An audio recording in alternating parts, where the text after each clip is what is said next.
Welcome, dear subscribers and curious listeners of my channel. The world of Harry Potter is rich not only in magic but also in truly striking villains. Voldemort, Umbridge, the Malfoys, each of them left their mark. But there is one character who sparks an exceptional amount of discussion, fan theories and heated debate, Bellatrix Lestrange. Her image seems simple, but that is only an illusion. Around her lies a web of mysteries. Let's dive into the most popular ones. Enjoy watching. Number 1. Bellatrix is not insane. Despite her reputation as one of the most unhinged witches, there is a theory that Bellatrix is not insane at all, at least not in the traditional sense. Yes, she enjoys battles, torture, and chaos. Yes, her fanatic devotion is terrifying. But unlike true madwomen, all her actions are logical for someone fully immersed in the ideology of dark magic. Her behavior is more of a theatrical exaggeration, an extreme form of loyalty, rather than a mental disorder. In her reality, everything revolves around Voldemort's will, and within that system, she acts completely rationally. Number 2. Bellatrix is more evil than Voldemort. There is a bold theory: Bellatrix is evil taken to the extreme. Voldemort is cruel, but his cruelty is a tool. He kills to remove obstacles. Bellatrix tortures for pleasure. She revels in the suffering of her enemies, while Voldemort often simply delegates such tasks. Perhaps this is why she appears more dark and chaotic than her master, who prefers to act coldly and calculatingly. Number 3. Bellatrix did not marry Rodolphus for love. This marriage has always puzzled fans. There is no hint of affection, sympathy, or even respect between Rodolphus and Bellatrix. Many believe that Bellatrix never felt anything for him. Her heart and soul belonged to Voldemort, the only man she ever considered worthy. According to this theory, the marriage was nothing more than a bloodline formality of pure blood families, unrelated to her true desires. Number 4. Bellatrix and Rodolphus had no children because of her devotion to the Dark Lord. Another mystery. Why did the couple never have children? One theory says because Bellatrix had to remain in service for Voldemort. Motherhood would have made her vulnerable, limited, and unable to respond instantly to her master's commands. For Bellatrix, Voldemort's interests always outweighed those of her family, and even her own instinct to continue the bloodline. Number 5. Bellatrix fought at Hogwarts shortly after giving birth. This theory is tied to the birth of Delphi, the daughter of Bellatrix and Voldemort. According to the timeline, she was born less than a year before the Battle of Hogwarts, which means that during the final battle, Bellatrix was already a mother. Comparing this to the fact that Tonks also fought shortly after giving birth, fans concluded that both women were physically capable of returning to the battlefield despite recent pregnancy. Number 6. Bellatrix tortured the Longbottoms to find Harry. One of Bellatrix's darkest crimes is the torture of Alice and Frank Longbottom. According to a popular fan version, her goal was not punishment, but finding Harry. After Voldemort's fall, Harry was the last person to see him alive. Bellatrix may have tried to dig into the boy's memories to witness her master's final moments. Unable to find Harry himself, she turned to those connected to the Order of the Phoenix, leading the Longbottoms to become her victims. Number 7. Harry reacts so strongly to Bellatrix because of the Horcrux. Why does Harry feel such a visceral sense of danger around Bellatrix? The theory explains this through the Horcrux. A piece of Voldemort's soul lives inside Harry. And when the Dark Lord's most loyal servant appears nearby, that connection creates a powerful resonance. Of course, Harry has plenty of reasons to hate Bellatrix, Sirius's death, the Longbottoms' tragedy. But many fans say events alone don't fully explain the physical dread he feels. the Horcrux's influence is a much stronger factor. Number 8.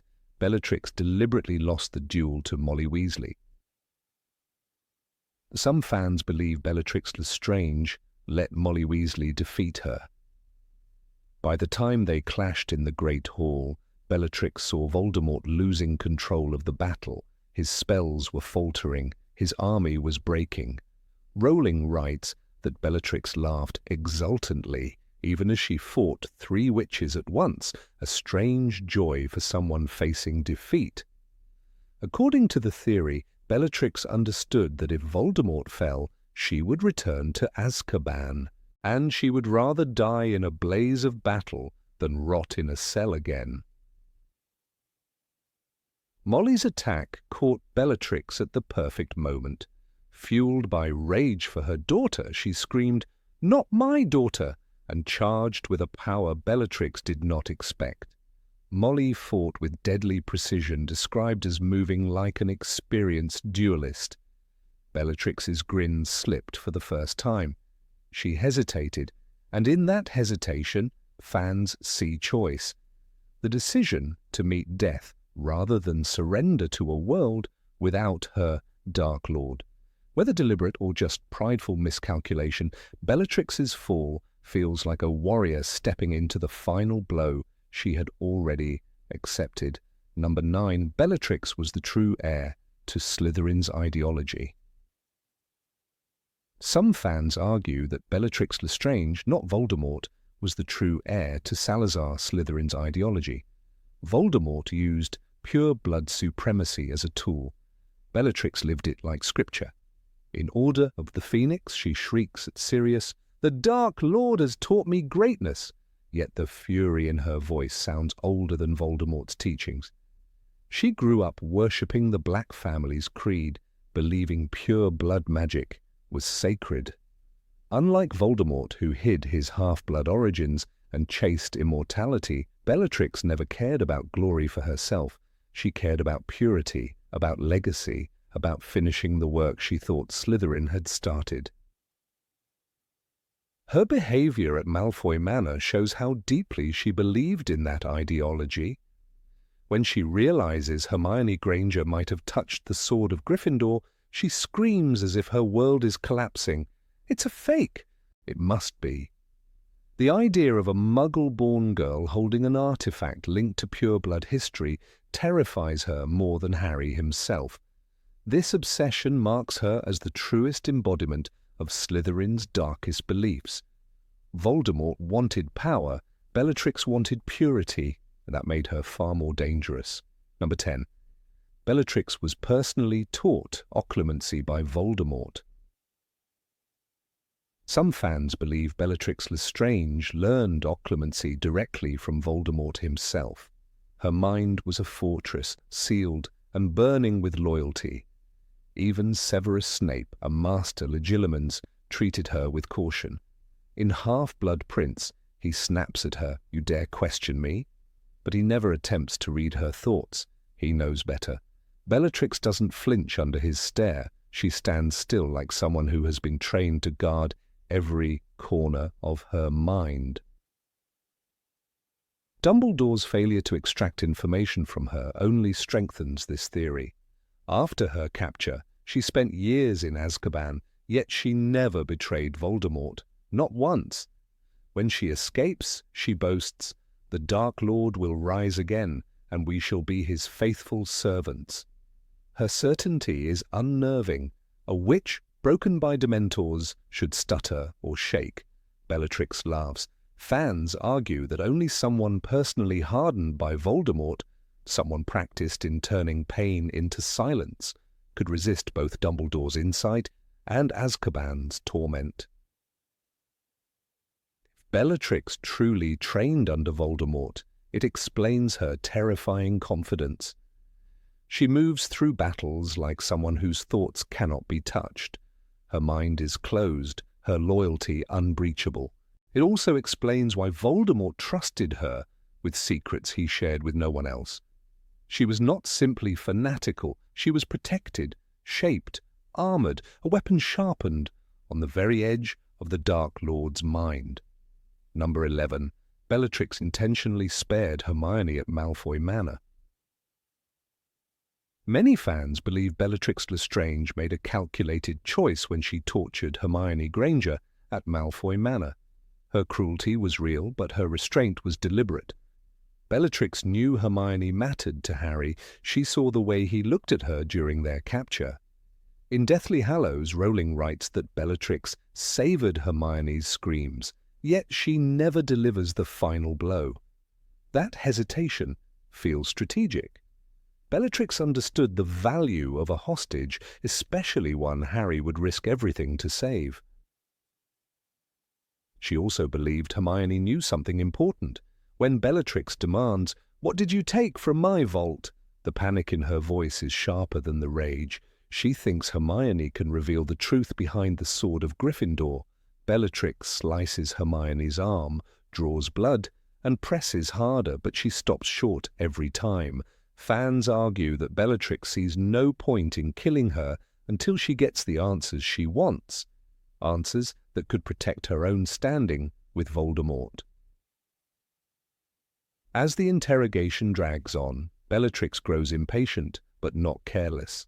She orders Greyback to stay back. She warns the Malfoys not to interfere. She keeps Hermione alive, even when it would have been easier to silence her. The theory suggests that once Bellatrix realizes Hermione truly knows nothing, her mind shifts to a new plan. Hermione becomes leverage, a living threat, a tool to manipulate Harry if he dares to return for her.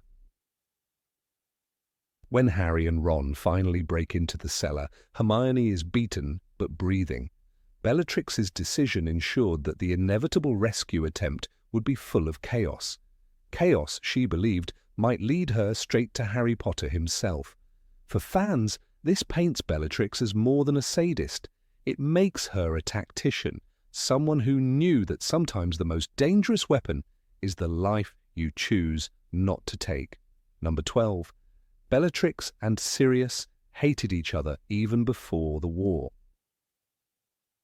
Some fans believe the hatred between Bellatrix Lestrange and Sirius Black began long before the war. They were raised under the same roof, surrounded by the same portraits, the same rules, the same suffocating pride of the noble house of Black.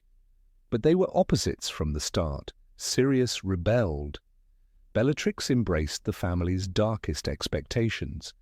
In Order of the Phoenix, Sirius says bitterly, "I hated the whole lot of them." Fans imagine Bellatrix standing in the doorway of Grimmauld Place as a girl, watching him sneer at traditions she worshipped. Their childhood paths likely crossed in ways that shaped their future violence. Sirius ran away from home at 16, choosing the Potters over his own blood. Bellatrix would have seen this as treason. She already clung to pure blood ideology like a religion. When she later joined Voldemort, she did it with the same zeal she once directed at defending the Black family name. To her, Sirius wasn't just a blood traitor, he was a stain, a living insult, the kind of insult she could never forget. The duel in the Department of Mysteries shows how deeply personal this conflict had become. Rowling describes Bellatrix's voice as gleeful when she taunts him.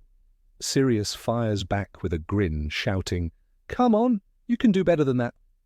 It's not the grin of a man fighting a stranger.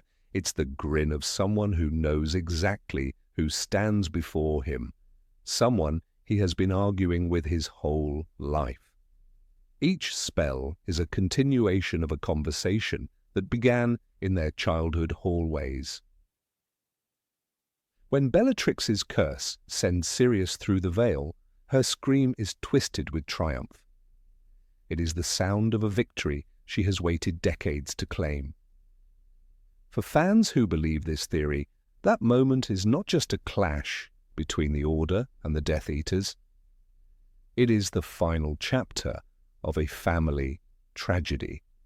Two black children shaped by the same house, ending their story on opposite sides of the same battlefield.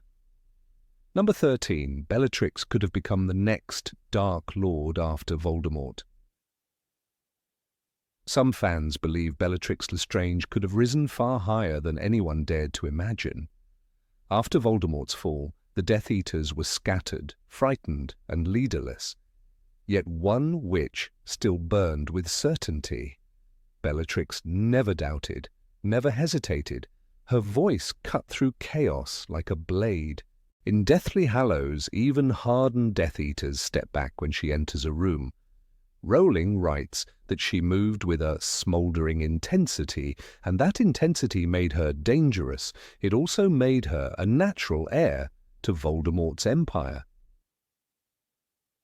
Her power showed itself in Malfoy Manor. When Harry, Ron, and Hermione were dragged before her, Bellatrix took control instantly. She silenced Fenrir Greyback with a single glare. She barked orders. She interrogated Hermione with a ferocity that left even Lucius Malfoy speechless. Narcissa stood pale in the background. Draco froze, but Bellatrix acted. She acted like someone who already believed the throne was hers to claim if Voldemort ever fell. Her madness was sharp, directed, almost regal. There's a moment in the same scene that fans point to as proof. When Voldemort's name is spoken, Bellatrix flinches, not from fear, but from reverence. She whispers, "The Dark Lord must be told," with a tremor that sounds like prayer. But her next actions betray ambition. She decides what will be reported and what will not. She weighs every choice not as a follower, but as a guardian of Voldemort's legacy. That's the mindset of someone already imagining herself as the next ruler in his shadow. Her death at the hands of Molly Weasley ended that possibility in an instant. One flash of light, one missed curse, and the future of the Death Eaters collapsed with her. Fans still wonder what might have happened if Bellatrix had survived. A new Dark Lord, a witch with no restraint, no mercy, and no equal. The wizarding world may have celebrated Voldemort's defeat, but a world ruled by Bellatrix Lestrange could have been far worse. Number 14, Bellatrix deliberately provoked Narcissa to test her loyalty. Bellatrix Lestrange treated her sister, Narcissa Malfoy, with sharpness that often seemed cruel, but many fans believe her behavior had a purpose. Bellatrix saw weakness growing inside the Malfoy family after Lucius failed Voldemort. She feared that fear itself could spread like poison. So she pushed Narcissa on purpose, testing her the way a predator tests the air before striking. In Half-Blood Prince, Rowling writes that Bellatrix spoke with a mounting sneer, circling Narcissa like a wolf. That sneer, some argue, was not hatred. It was a probe. One of the clearest examples appears in Spinner's End. Narcissa collapses in tears, desperate to protect Draco from the mission Voldemort gave him. Bellatrix blocks her path and hisses, "Sissy, you must not do this. He gave Draco a task." Her voice is cold, almost triumphant, but the moment feels staged, deliberate. She watches Narcissa's every breath. Fans believe Bellatrix wanted to see whether her sister would betray Voldemort out of motherly fear, and how far she would go. When Narcissa begs Severus Snape for help, Bellatrix does not stop her. Instead, she demands explanations, pushing harder. She asks why Snape has been absent, why he has not reported to Voldemort. She forces Narcissa to speak her darkest fears aloud. In doing so, Bellatrix studies her like a soldier studies a weakened comrade. Every word is a trap, every pause is a test. Narcissa trembles, but she does not curse Voldemort. She does not flee. That loyalty, thin and shaking, is exactly what Bellatrix wants to measure. For fans, this idea turns Bellatrix into someone even more calculating. Her aggression becomes strategy, her cruelty becomes a tool. She knows that Voldemort values obedience above all. If Narcissa or Draco ever slipped, Bellatrix would see it first. and in her mind that was loyalty. Not to her sister, not to family, but to the Dark Lord alone. Number 15. Bellatrix possessed an ancient form of dark magic unknown even to Voldemort. For years, the wizarding world has been fascinated with the character of Bellatrix Lestrange. Known for her ferocity, her blind loyalty to Voldemort, and her twisted sense of enjoyment in inflicting pain, Bellatrix stands out even among the most dangerous followers of the Dark Lord. But a theory has circulated among fans of the Harry Potter series that paints Bellatrix in a much more intriguing light. According to this theory, Bellatrix was not just a ruthless servant of Voldemort, she was a master of an ancient and forbidden form of dark magic, a magic so powerful that even Voldemort himself was unaware of its existence. This theory, though speculative, offers a different perspective on Bellatrix's strength, cunning, and ultimate danger to both the wizarding and Muggle worlds. The theory begins with Bellatrix's time in Azkaban. Unlike most prisoners in the wizarding prison who were broken by the Dementors, Bellatrix emerged from her stay seemingly more powerful, more dangerous, and certainly more self-assured.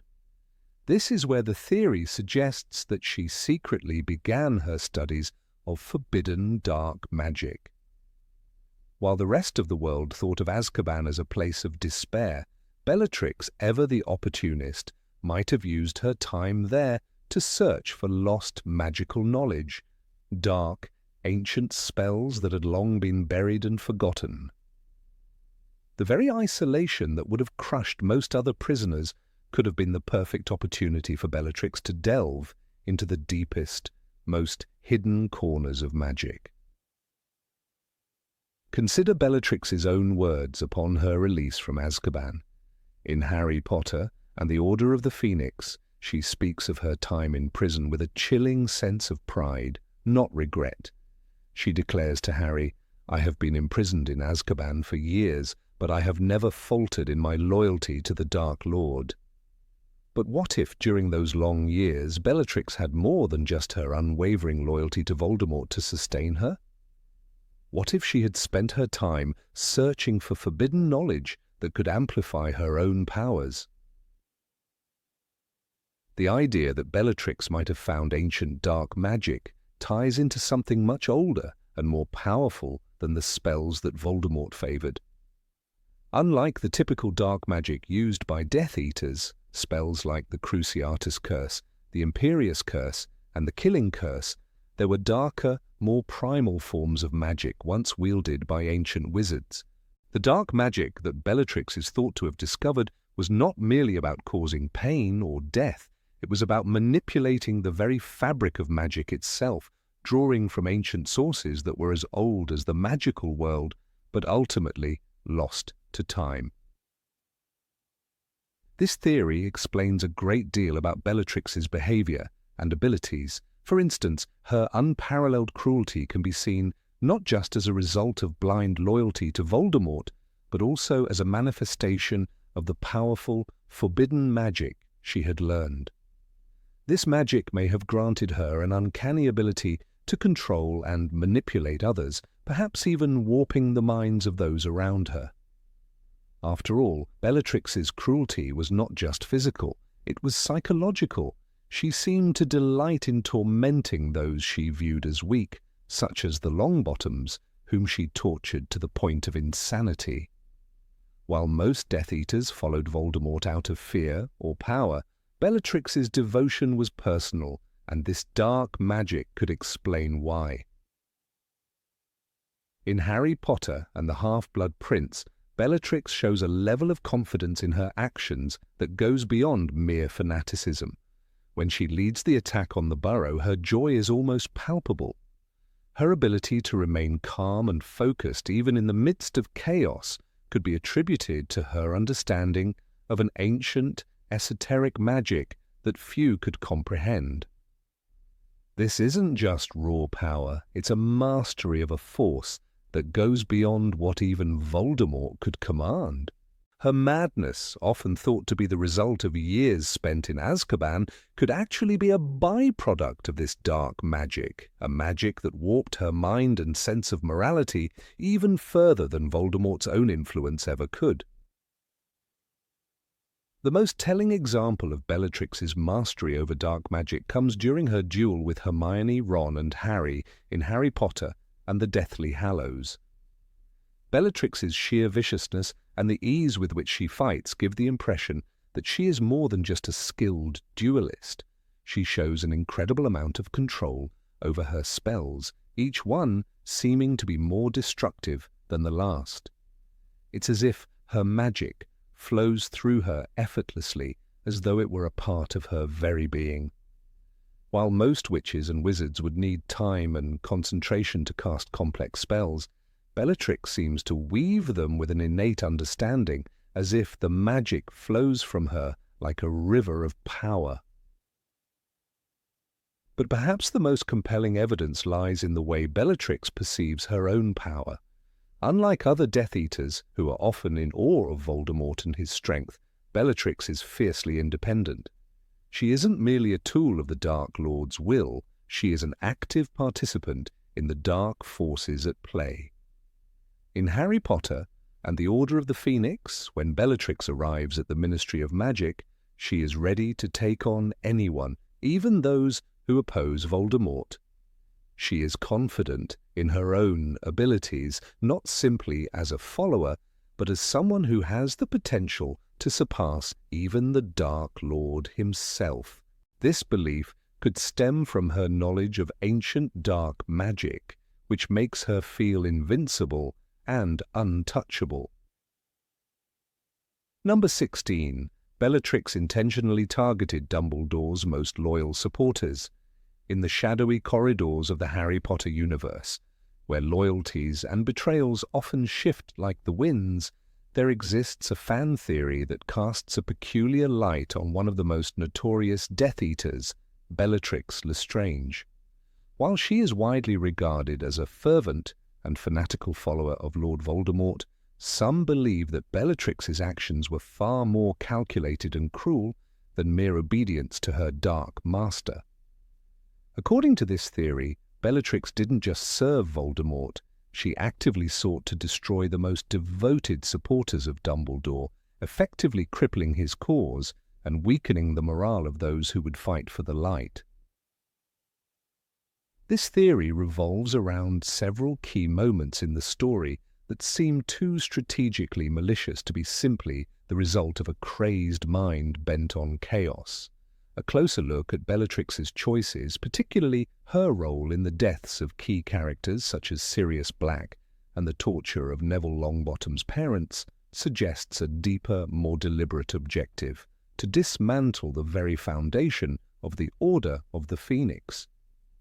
Bellatrix wasn't merely a weapon in Voldemort's arsenal, she was a psychological warrior, using her acts of violence to strike at the heart of Dumbledore's inner circle. First significant act that supports this theory is the death of Sirius Black. A member of the Black family, Sirius had defected from his upbringing to join the Order of the Phoenix, becoming one of Dumbledore's most trusted allies. His loyalty to the Order was unwavering, and his bond with Harry Potter was profound, almost familial. Bellatrix, however, was his cousin, and she was more than willing to act as the agent of his destruction. It is telling that she specifically was the one to kill Sirius during the battle at the Department of Mysteries. While other Death Eaters could have inflicted the fatal blow, it was Bellatrix who struck, and her delight in the act was unmistakable. It was as though she were not just avenging the Dark Lord's cause, but targeting someone whose very existence was a reminder of the love and loyalty that Voldemort could never understand. Bellatrix knew that the loss of Sirius would devastate Harry, further isolating him from his allies and destabilizing the Order's unity. In her twisted mind, this act was part of a larger plan to break the will of those who resisted Voldemort's reign. Bellatrix's influence over the course of the war was far-reaching, and her methods were not limited to just physical violence. Her treatment of Neville Longbottom's parents, Alice and Frank Longbottom, is another example of her meticulous cruelty. The Longbottoms were key members of the Order of the Phoenix, and their steadfast courage in the face of Voldemort's forces made them highly respected among Dumbledore's followers. When Bellatrix and her fellow Death Eaters captured Alice and Frank, they subjected them to the Cruciatus Curse for hours on end, driving them to the point of insanity. The torture was so severe that it left the Longbottoms permanently damaged, their minds shattered, and their ability to aid the cause destroyed. In this context, Bellatrix's actions were not random acts of sadism but calculated strikes against the heart of the Order's infrastructure. She knew that by incapacitating two of Dumbledore's most committed supporters, she would create a ripple effect that would affect the morale of the entire resistance. Perhaps one of the most telling aspects of Bellatrix's psychological warfare is her understanding of the importance of family bonds. As a Black by birth, she was deeply entrenched in the ideals of blood purity and had a particular disdain for those who defied the traditionalist views of the wizarding world. This made her especially dangerous, as she understood the power of love and loyalty and knew how to exploit these emotions. By targeting Sirius and Neville, she wasn't just attacking individuals, she was assaulting the very concepts of trust and family that were central to the resistance. Bellatrix's cruelty was aimed at severing the emotional ties that bound the members of the Order together, and in this way she undermined the collective strength of Dumbledore's forces. Bellatrix's role in the battle at the Department of Mysteries, where she was instrumental in ensuring the capture of Harry and his friends, further highlights her strategic importance. While others might have focused solely on their mission to retrieve the prophecy, Bellatrix seemed intent on making the entire experience a personal vendetta. She actively sought to capture Harry, but her actions appeared more driven by a desire to harm those closest to him than to fulfill Voldemort's orders. When she finally confronted Harry, her animosity was palpable, not just as a follower of the Dark Lord, but as someone who relished in the pain of those who stood in opposition to her master. She had already targeted Sirius, and her desire to eliminate Harry's closest emotional anchor, his godfather, was a testament to her role as a psychological agent of destruction.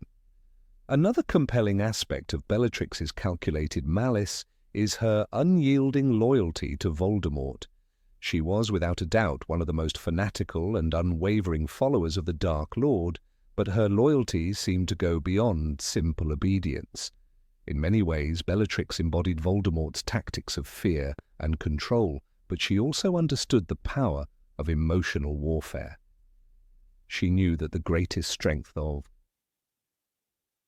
Dumbledore's side lay in the bonds they shared and the trust they placed in one another.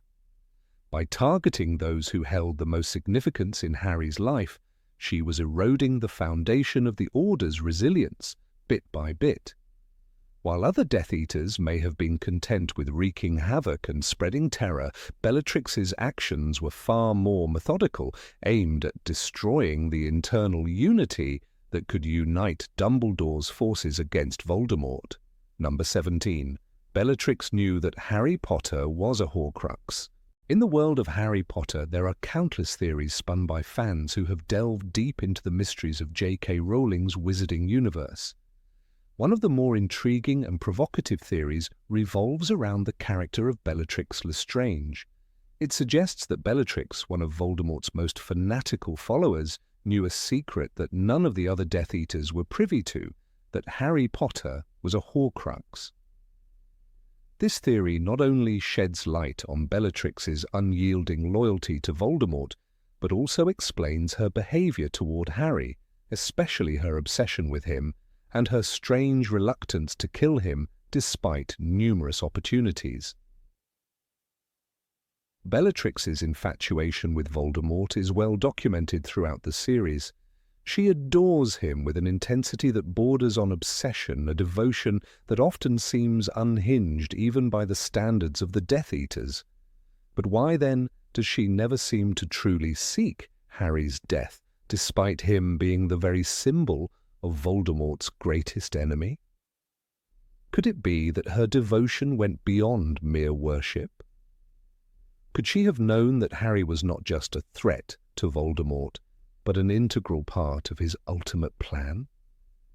This theory suggests that Bellatrix's loyalty to Voldemort was not just a blind obedience to his power, but a more calculated and patient waiting game, as she understood the far-reaching implications of Harry being a Horcrux.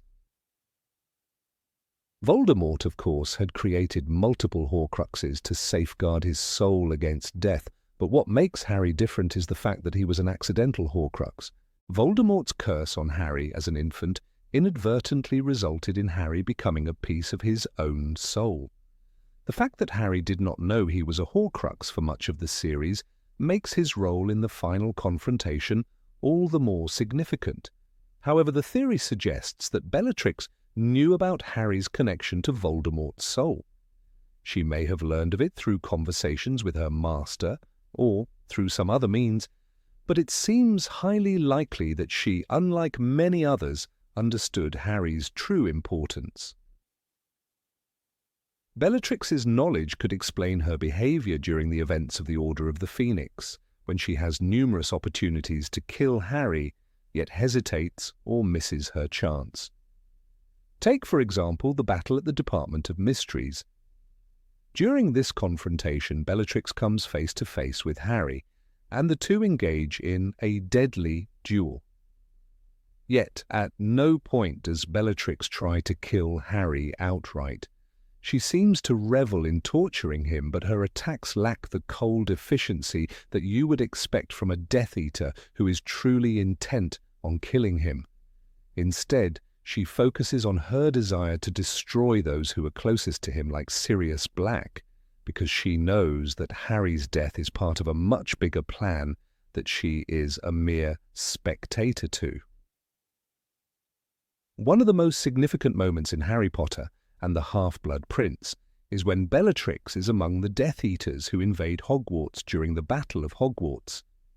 In the chaos of the battle, Bellatrix targets Ginny Weasley, a vital member of Harry's inner circle. She continues to threaten Ginny's life, even though she could easily focus her efforts on Harry. This odd behavior hints at her knowledge that Harry's life is not something to be taken lightly, perhaps because she understands that his death must be orchestrated in the proper way. In contrast, when others, like Narcissa Malfoy, are hesitant to act against Harry, Bellatrix is the one who drives the violence forward, showing her belief that she knows more than her fellow Death Eaters about the inevitable conclusion of the war. Bellatrix's strange behavior can also be examined in light of her actions following Voldemort's return in the Goblet of Fire. After Voldemort's resurrection, Bellatrix is one of the first to kneel before him, eagerly embracing the Dark Lord and vowing to serve him once again. Her fanatical loyalty seems almost too extreme, and yet this could be indicative of her deep understanding of the significance of Harry's role in the war. She knows that Voldemort's return, while important, is only one step in a much larger and more complex scheme. Her unwavering devotion then becomes less about Voldemort's immediate power and more about a future plan that hinges on the young man she both adores and hates, Harry Potter. This fan theory also opens up the possibility that Bellatrix's devotion was not just motivated by love for Voldemort, but by an understanding of his ultimate goal. She knew that Voldemort intended to eliminate his enemies, particularly Harry, but not in the traditional sense. She may have recognized that Voldemort wanted to use Harry's death to achieve something far more profound, the complete eradication of his own soul fragment. This is why, despite her bloodlust and penchant for violence, Bellatrix would refrain from simply killing Harry. She understood that only Voldemort could destroy the Horcrux within Harry. In this way, Bellatrix's actions reflect a deeper, more sinister knowledge of the magic at play, positioning her as a more dangerous and informed character than any of the other Death Eaters. There are other clues throughout the series that support the notion of Bellatrix's secret knowledge. In Harry Potter and the Deathly Hallows, Bellatrix shows a peculiar reaction when she finds out that Harry has been captured at Malfoy Manor. Rather than rejoicing, she expresses a strange mixture of anger and concern. Her obsessive focus on Harry in the books becomes even more significant when seen through the lens of this theory. Bellatrix is not just obsessed with Voldemort's triumph, she is obsessed with the role Harry will play in the final battle. She knows that Harry cannot be killed by mere hands, at least not by hers, because his death must be part of a greater scheme. Voldemort must be the one to finish him off. Number 18. Bellatrix saw Voldemort not just as a leader, but as a messiah. Bellatrix Lestrange's obsession with Lord Voldemort has always been a subject of intense scrutiny. While many believe she was simply a loyal follower of the Dark Lord, a fascinating fan theory takes her devotion to a far more extreme and almost religious level. According to this theory, Bellatrix did not simply view Voldemort as a powerful wizard, but as a messianic figure, a chosen one sent to rid the magical world of impurity and restore it to its supposed rightful state. This theory proposes that for Bellatrix, Voldemort was not just a leader to follow, he was a prophet, a savior. Someone who would usher in a new era where blood purity was not just valued, but enforced with divine authority. This belief not only fueled her fanaticism, but also led to actions that went beyond mere loyalty, crossing into a realm of devotion that bordered on religious zealotry. Bellatrix's unwavering allegiance to Voldemort was evident from the start of her time as a Death Eater. Her fanaticism was not simply political, it was deeply personal. She saw Voldemort as the answer to a world she felt was corrupted by Muggle-borns and half-bloods. In her eyes, the Dark Lord was not merely a means to an end, he was the key to restoring the magical world to a state of purity and order. Her belief in his ultimate power allowed her to justify even the most horrific acts in his name. Unlike other Death Eaters, who may have been driven by personal gain or fear, Bellatrix's motivation was rooted in a deeply ingrained sense of religious conviction. Voldemort's vision was hers. She saw his rise as the fulfillment of a prophecy, not just of magic, but of a mystical and almost divine force that was beyond human understanding. What makes Bellatrix's devotion so intriguing is that it reflects the mindset of someone who truly believes in the righteousness of their cause. Her actions weren't just about furthering Voldemort's goals, they were about honoring him, elevating him to a place where he was no longer just a powerful wizard, but a deity in her eyes. She didn't just fight for him, she believed in his purpose as a higher calling.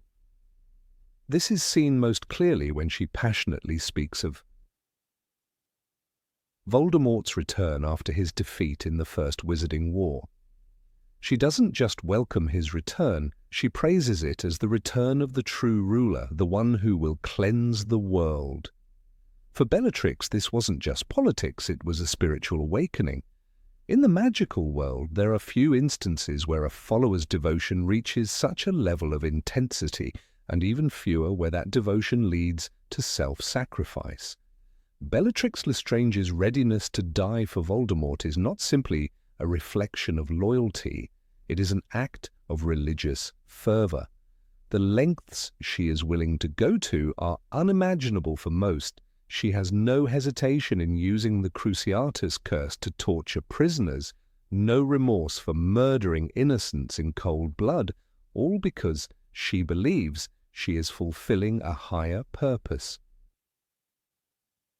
Bellatrix's willingness to sacrifice herself for Voldemort is not just an act of loyalty, but of faith in his messianic role.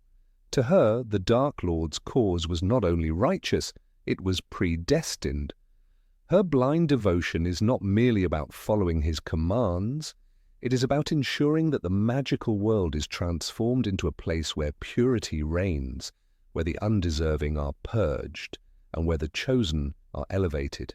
Her belief that Voldemort was a figure of divine importance is also evident in how she perceives him in comparison to others. When she is sent to capture Harry Potter, her reaction is not one of mere duty, but of zeal. She sees Harry as an obstacle, not just a boy who needs to be defeated, but as an impure force that stands in the way of the world's salvation. Bellatrix's hatred of Harry and his companions isn't based solely on their resistance to Voldemort's rule. It's rooted in her belief that their existence represents the corruption Voldemort was sent to eliminate. For Bellatrix, Harry is not just a symbol of opposition, he is a symbol of the very impurity that Voldemort must eradicate. This obsessive desire to destroy Harry reflects a twisted sense of religious duty. Voldemort's message of purity must be carried out, even at the cost of her own life. One of the most powerful demonstrations of Bellatrix's devotion to Voldemort is her actions during the final battle at Hogwarts. When she faces off against Hermione, Ron, and the others, it is not just an act of war, it is an act of purification. Bellatrix doesn't simply want to kill, she wants to punish those who have dared to challenge the Dark Lord's vision. Her cruelty is unmatched, and her fury in battle is terrifying. It is as though every blow she strikes, every curse she casts, is a form of worship. The intensity of her hatred and her eagerness to destroy those who stand in Voldemort's way cannot be understated. For her, these are not just enemies, they are heretics. To Bellatrix, the fight is not just for Voldemort, it is for the very soul of the magical world. The turning point in Bellatrix's belief system comes when she hears of Voldemort's own weakening. The revelation that Voldemort may not be invincible shakes Bellatrix to her core. The foundation of her religious conviction is threatened. How could Voldemort, the one she believed to be a divine force, fall? Yet despite the growing doubt surrounding Voldemort's power, Bellatrix's devotion does not waver. Instead of seeing his vulnerability as a sign of his failure, she redoubles her faith. To her, this weakness is simply a test of faith. It is as if she believes that Voldemort, in his moments of weakness, is proving his worthiness. In her mind, his suffering is a necessary part of the purification process. This is the ultimate test of her loyalty. Can she remain steadfast even when her leader is no longer invincible? And in Bellatrix's case, the answer is yes. She clings even harder to the belief that Voldemort will rise again, stronger than ever. Bellatrix's final moments are a tragic culmination of her devotion. As she is struck down by Molly Weasley in the Battle of Hogwarts, Bellatrix does not go quietly. She dies fighting for what she believes in, unwilling to let go of her messianic view of Voldemort. Her death is not one of resignation, but of fierce belief. Even in her final moments, Bellatrix does not question Voldemort's mission. She believes until the very end that she is fighting for a higher cause, one that will transcend even her own life. Her death represents the ultimate sacrifice for a cause she viewed as sacred. Bellatrix never asked for anything in return. She didn't fight for fame, wealth, or power. She fought for something greater, an ideology that she believed in with all her heart. Her devotion to Voldemort was not simply about loyalty, it was about faith, about following a figure she saw as divinely chosen. In the end, Bellatrix Lestrange's life and death were not about a mere allegiance to the Dark Lord. They were a testament to the power of belief. even when that belief leads to destruction. What makes this fan theory so compelling is the way it adds depth to Bellatrix's character. Rather than viewing her simply as a fanatic or a villain, this theory paints her as a tragic figure, one whose zeal for Voldemort was not born from a thirst for power, but from a deeply religious sense of duty. She was not just a Death Eater, she was a true believer, a servant of a dark Messiah, willing to sacrifice everything for a cause she thought was sacred. Bellatrix's life, in many ways, serves as a cautionary tale of how devotion, when taken to the extreme, can lead to the destruction of everything it touches. In her case, that devotion led her to her death, but she died believing she had fulfilled her purpose. Number 19, Bellatrix had her own secret informant inside the Order of the Phoenix. In the wizarding world, not every mystery is solved with a wave of a wand, one of the most intriguing characters in J.K. Rowling's Harry Potter series is Bellatrix Lestrange, whose loyalty to Voldemort and her terrifying deeds make her a figure of constant fascination. But there is a lesser-known fan theory that adds a layer of complexity to her actions, one that suggests Bellatrix might have had a secret source within the Order of the Phoenix. This idea has stirred the imaginations of many fans, proposing that Bellatrix's knowledge of Order movements wasn't limited to the Dark Lord's insights alone. She might have had a secret informant feeding her critical intelligence from within the very ranks of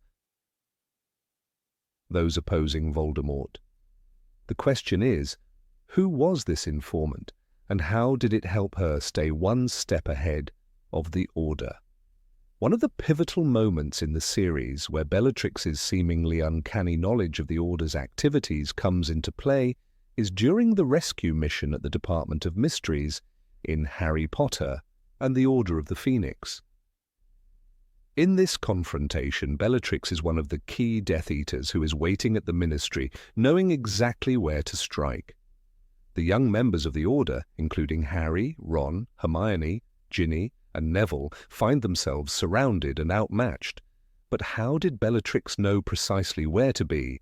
Was this merely the result of Voldemort's manipulation, or was there something more at play? The theory posits that there might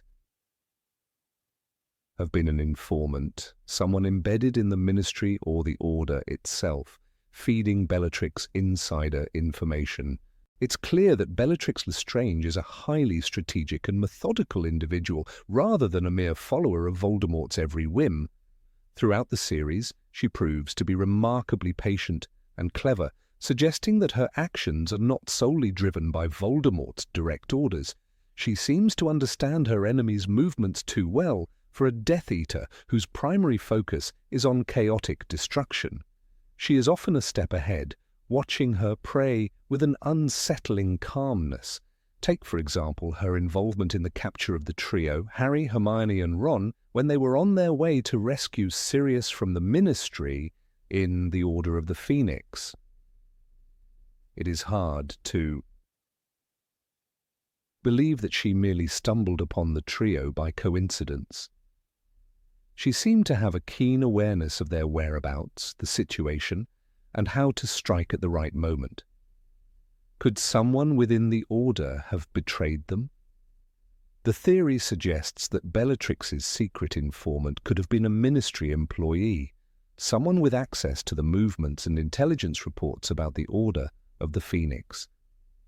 This employee would have had to be well placed, with the sort of access that could provide Bellatrix with key details about the Order's operations. Several candidates come to mind, such as younger officials working in the Ministry who may have harboured sympathies for Voldemort, or were coerced into his service. Could it have been someone like Percy Weasley, who, though temporarily aligned with the Ministry, was also someone whose actions and loyalties could have been swayed? Percy's strained relationship with his family, his disillusionment with the Order's methods, and his eventual return to the Weasley fold makes him an interesting candidate for the role of an inadvertent informant. While it's never suggested outright, Percy's brief alignment with the Ministry during the war made him privy to information about the Order's movements, which could have placed him in a compromising position, whether he wanted to be or not. Alternatively, the informant could have been someone who had a deeper, more personal connection to Bellatrix or to Voldemort's circle. The theory suggests that it might have been a member of the old circle of Death Eaters, someone who had ingratiated themselves with the Ministry or had continued to operate covertly within the system. People like Augustus Rookwood, a former Ministry employee who had turned to Voldemort's cause, come to mind. Rookwood worked as a spy for the Death Eaters during the First Wizarding War and had access to classified Ministry information. Although he was eventually caught and imprisoned, his experience and connections would have made him an ideal candidate for continuing to pass information along to Bellatrix. Bellatrix's knowledge extends beyond just knowing where to strike next. Her ability to track Neville Longbottom's every move is particularly interesting.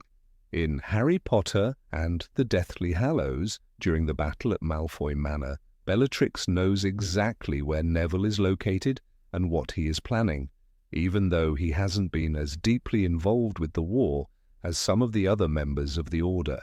The theory suggests that Bellatrix's ability to anticipate his actions was not based on random chance, but on steady, strategic intelligence gathering.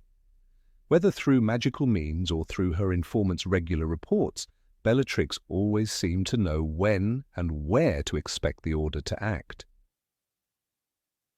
The theory also ties into Bellatrix's unwavering loyalty to Voldemort and her extreme enthusiasm for carrying out his will. While it's evident that Bellatrix adored Voldemort, her obsession with pleasing him does not blind her to the necessity of maintaining her own network of support. She may have understood the value of having allies who could provide her with information and access that even Voldemort couldn't offer. This theory doesn't diminish Bellatrix's commitment to the Dark Lord, rather it enhances her complexity. It makes her a more strategic thinker who was willing to use any means necessary to ensure the downfall of the Order, including cultivating her own network of spies. It's worth noting that Bellatrix's movements throughout the series often have a calculated, almost predatory quality to them. In Harry Potter and the Half-Blood Prince, when she takes over control of Malfoy Manor, her sudden command of the situation raises further questions. How did she, a Death Eater, manage to secure such an important location? The answer might not lie solely in her loyalty to Voldemort, but in her ability to manipulate the situation, perhaps with the help of secret informants or influential contacts. Her knowledge of the Malfoy family's weaknesses and her swift and decisive actions suggest she might have had help, or at the very least, foresight that others lacked. As the theory develops, it explains Bellatrix's actions with more depth than previously acknowledged.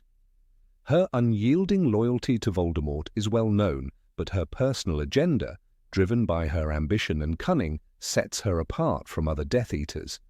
She is not simply a follower, she is a leader in her own right.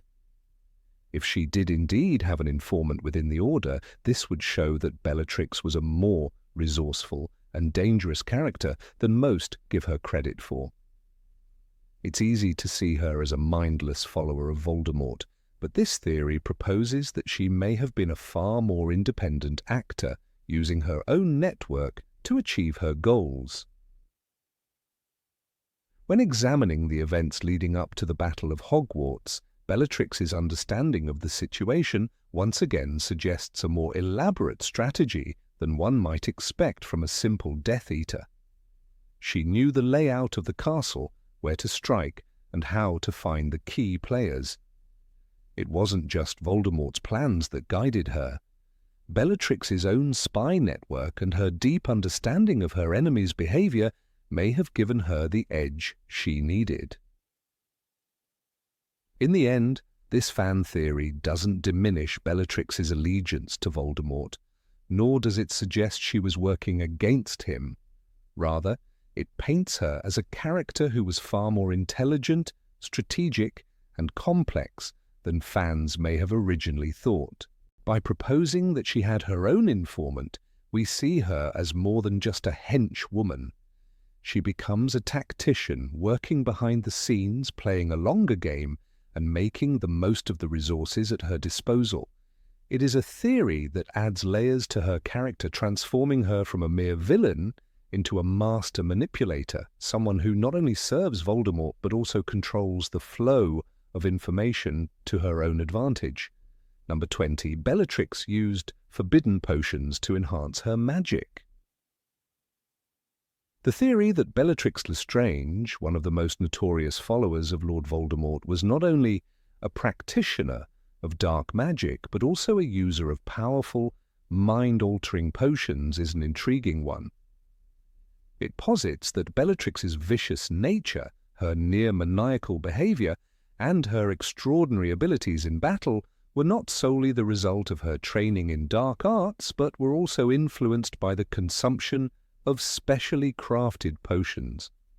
These potions, some speculated to be ancient concoctions from the Black family's vast magical knowledge, might have given her an edge over her enemies in ways that went far beyond traditional spellwork.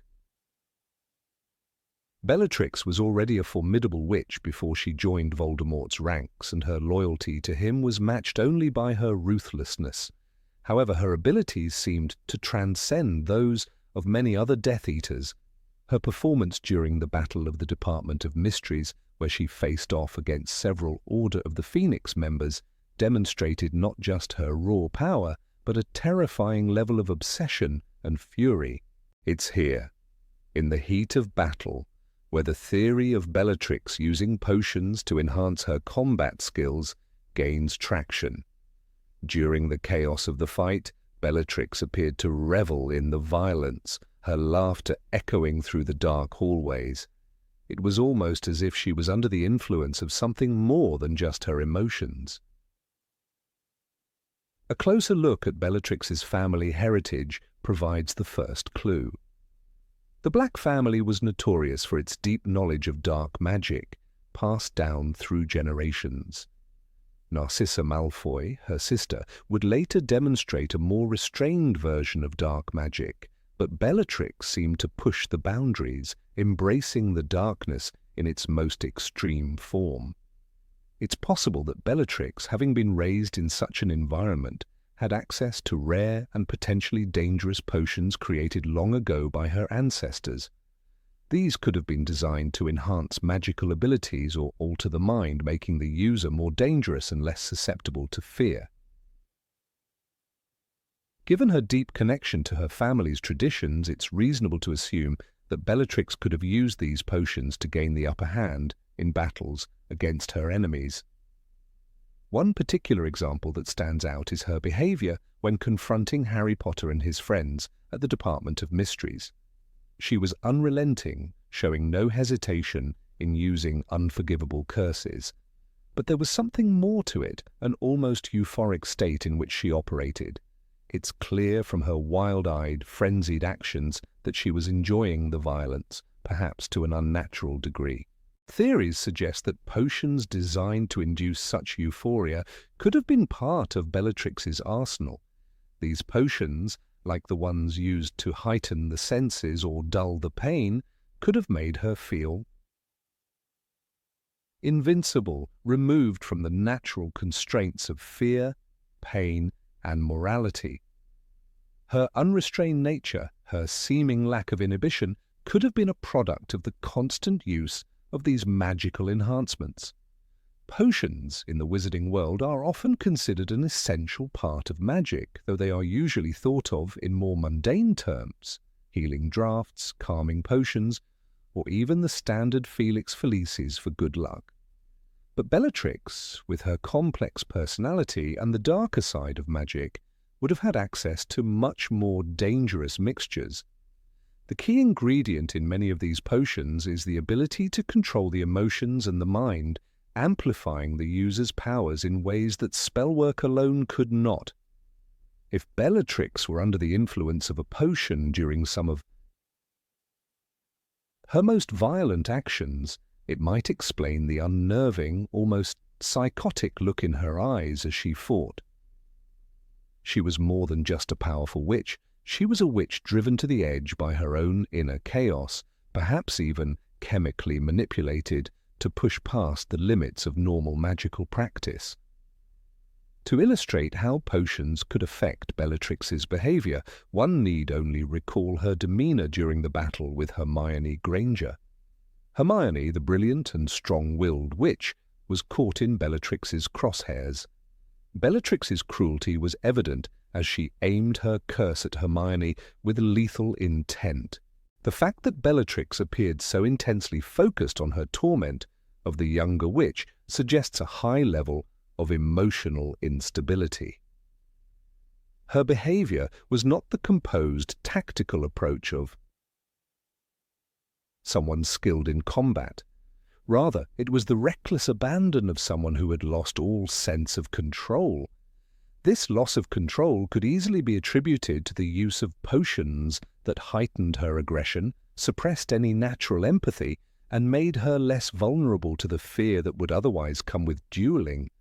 The loss of fear would not only make her a formidable opponent, it would also make her appear unhinged to those witnessing her actions, further adding to the terror she invoked. Another aspect of this theory involves Bellatrix's appearance and the psychological effects that could stem from her potion usage. Throughout the books, she is described as having a somewhat insane, almost gleeful look in her eyes, particularly when she is causing harm.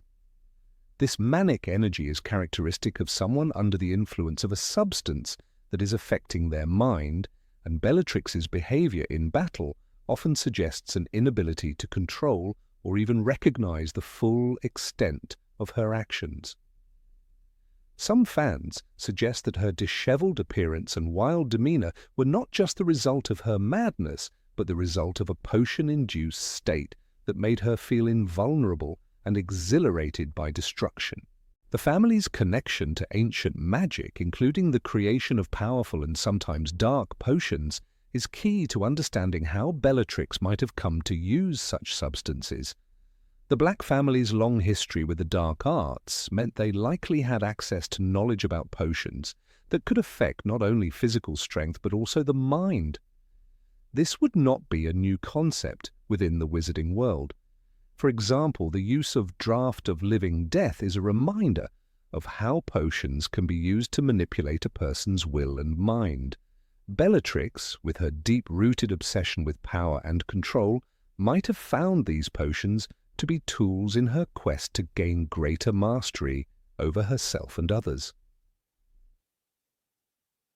One of the most chilling aspects of Bellatrix's character is her complete lack of remorse or moral hesitation. She is unapologetically devoted to Voldemort and his cause, and her willingness to engage in horrific acts of violence is a testament to the depth of her loyalty. But what if this loyalty and the brutality that came with it was not just a product of her devotion to Voldemort, but also a result of being chemically altered? The idea that Bellatrix was driven not just by dark magic, but by potions that removed the natural resistance to cruelty could explain much of her behavior. These potions, combined with her already intense devotion to the Dark Lord, could have made her almost a puppet of her own desires, unable to step back from the terrible things she did. This could also explain why she remained so loyal to Voldemort, her emotional attachment and mental state shaped by substances that removed any doubt or hesitation. In exploring the depths of Bellatrix's character, it's also worth considering the possibility that she wasn't just using these potions to enhance her fighting abilities, but to protect herself from emotional or physical pain. Bellatrix's history is filled with moments of intense loss and sorrow, particularly the loss of her beloved Narcissa and the eventual downfall of Voldemort's reign. Perhaps these potions allowed her to suppress the emotional burden of these events, giving her the strength to endure and fight without ever acknowledging the grief and sadness that might have otherwise weighed her down. If Bellatrix had been constantly under the influence of these potions, they could have served as a coping mechanism, numbing her to the realities of the world around her. As the theory unfolds, it becomes increasingly clear that Bellatrix Lestrange's behavior and actions were not simply the result of her devotion to dark magic and Voldemort. The use of potions to enhance her abilities, dull her emotions, and remove her natural inhibitions is a compelling explanation for her erratic behavior and remarkable combat skills. Bellatrix was not just a fanatical follower of Voldemort. She was a woman who had harnessed the full potential of both dark magic and dangerous potions, making her one of the most unpredictable and terrifying witches of her time. Number 21. Bellatrix secretly despised Lucius Malfoy. Bellatrix Lestrange was always an enigma to the wizarding world. Her loyalty to Lord Voldemort was unquestionable, but her feelings toward those who were also loyal to him, particularly Lucius Malfoy, have often been a subject of speculation. The theory that Bellatrix secretly despised Lucius Malfoy is one that has gained traction among some fans of the Harry Potter series. According to this theory, Bellatrix viewed Lucius not only as a weakling, but as a disgrace to the world of purebloods. Despite the fact that Bellatrix was married to Lucius's brother, Rodolphus, her attitude toward him was cold, almost disdainful. This theory argues that she believed Lucius lacked the fanaticism and true belief in Voldemort's cause that she held dear, which could explain the undercurrent of animosity that seemed to exist between them. There are moments throughout the series where Bellatrix's contempt for Lucius becomes apparent, though these moments are often subtle and easily overlooked. The most striking instance of this comes after Lucius's humiliating failure at the Ministry of Magic, when he was captured by the Order of the Phoenix and imprisoned in Azkaban. Bellatrix, who had been imprisoned for a time herself, was quick to criticize Lucius for his apparent weakness. To her, his failure was not just a personal setback, but an affront to the ideals of pureblood superiority that she held so dear. Lucius's hesitance and fear during the events of the Second Wizarding War stood in stark contrast to Bellatrix's unwavering commitment to Voldemort's cause. For Bellatrix, Voldemort was not just a means to power, but the embodiment of her own warped beliefs about blood purity and magical supremacy. At the heart of Bellatrix's disdain for Lucius was her belief in the purity of the cause and the absolute loyalty Voldemort demanded from his followers. Lucius, on the other hand, seemed to have a more pragmatic approach to his support of Voldemort. He had been a supporter of the Dark Lord during his first rise to power, but when Voldemort disappeared, Lucius quickly adjusted to the changing political landscape, ensuring his own survival. Bellatrix, however, never wavered in her faith in Voldemort. She considered his return as an inevitable triumph, one that would restore the purebloods to their rightful place. Lucius's willingness to side with whoever seemed to be in power, whether that was Voldemort or the Ministry, was something that Bellatrix could not understand or tolerate. She saw his actions as cowardly, as a betrayal of the very ideals they had fought for. This dynamic is particularly evident during the events of the Second Wizarding War, when Bellatrix's animosity toward Lucius becomes more overt. Bellatrix was relentless in her pursuit of Voldemort's goals, even when those goals seemed to conflict with the interests of the Malfoy family. She never hesitated to criticize Lucius when he failed to meet her expectations. One notable example of this comes during the battle at Malfoy Manor, when Lucius seems hesitant to act. His reluctance to fully embrace Voldemort's orders standing in stark contrast to Bellatrix's fervour. She chastises him for his hesitance, almost as if she believes he has betrayed the cause. This tension between them suggests that Bellatrix may have believed Lucius was too weak to be a true follower of Voldemort. There are also subtle hints throughout the series that Bellatrix felt Lucius was using Voldemort's name for his own benefit, rather than out of genuine belief in the Dark Lord's cause. Lucius had used his association with Voldemort to gain status and power within the wizarding world. His wealth and connections had allowed him to maintain his position within the pureblood elite, even after Voldemort's fall. Bellatrix, however, was not interested in power for power's sake. She believed that Voldemort's return would be the culmination of a righteous war, one that would see the wizarding world purged of all who were deemed unworthy. For her, following Voldemort was not about gaining personal power, but about purging the world of those she considered inferior, especially Muggle-borns. Lucius's more self-interested approach to his association with Voldemort would have disgusted her, and she may have seen his actions as proof of his lack of true commitment to their shared cause. Bellatrix's disdain for Lucius also extended to his son, Draco, who, while ultimately following in his father's footsteps, was initially reluctant to fully embrace the Dark Lord's ideology. Bellatrix, on the other hand, believed in the purity of the bloodline above all else, and she saw Draco's hesitation as a weakness. In her eyes, Draco was another example of the Malfoy family's failure to live up to the ideals of pure-blood supremacy.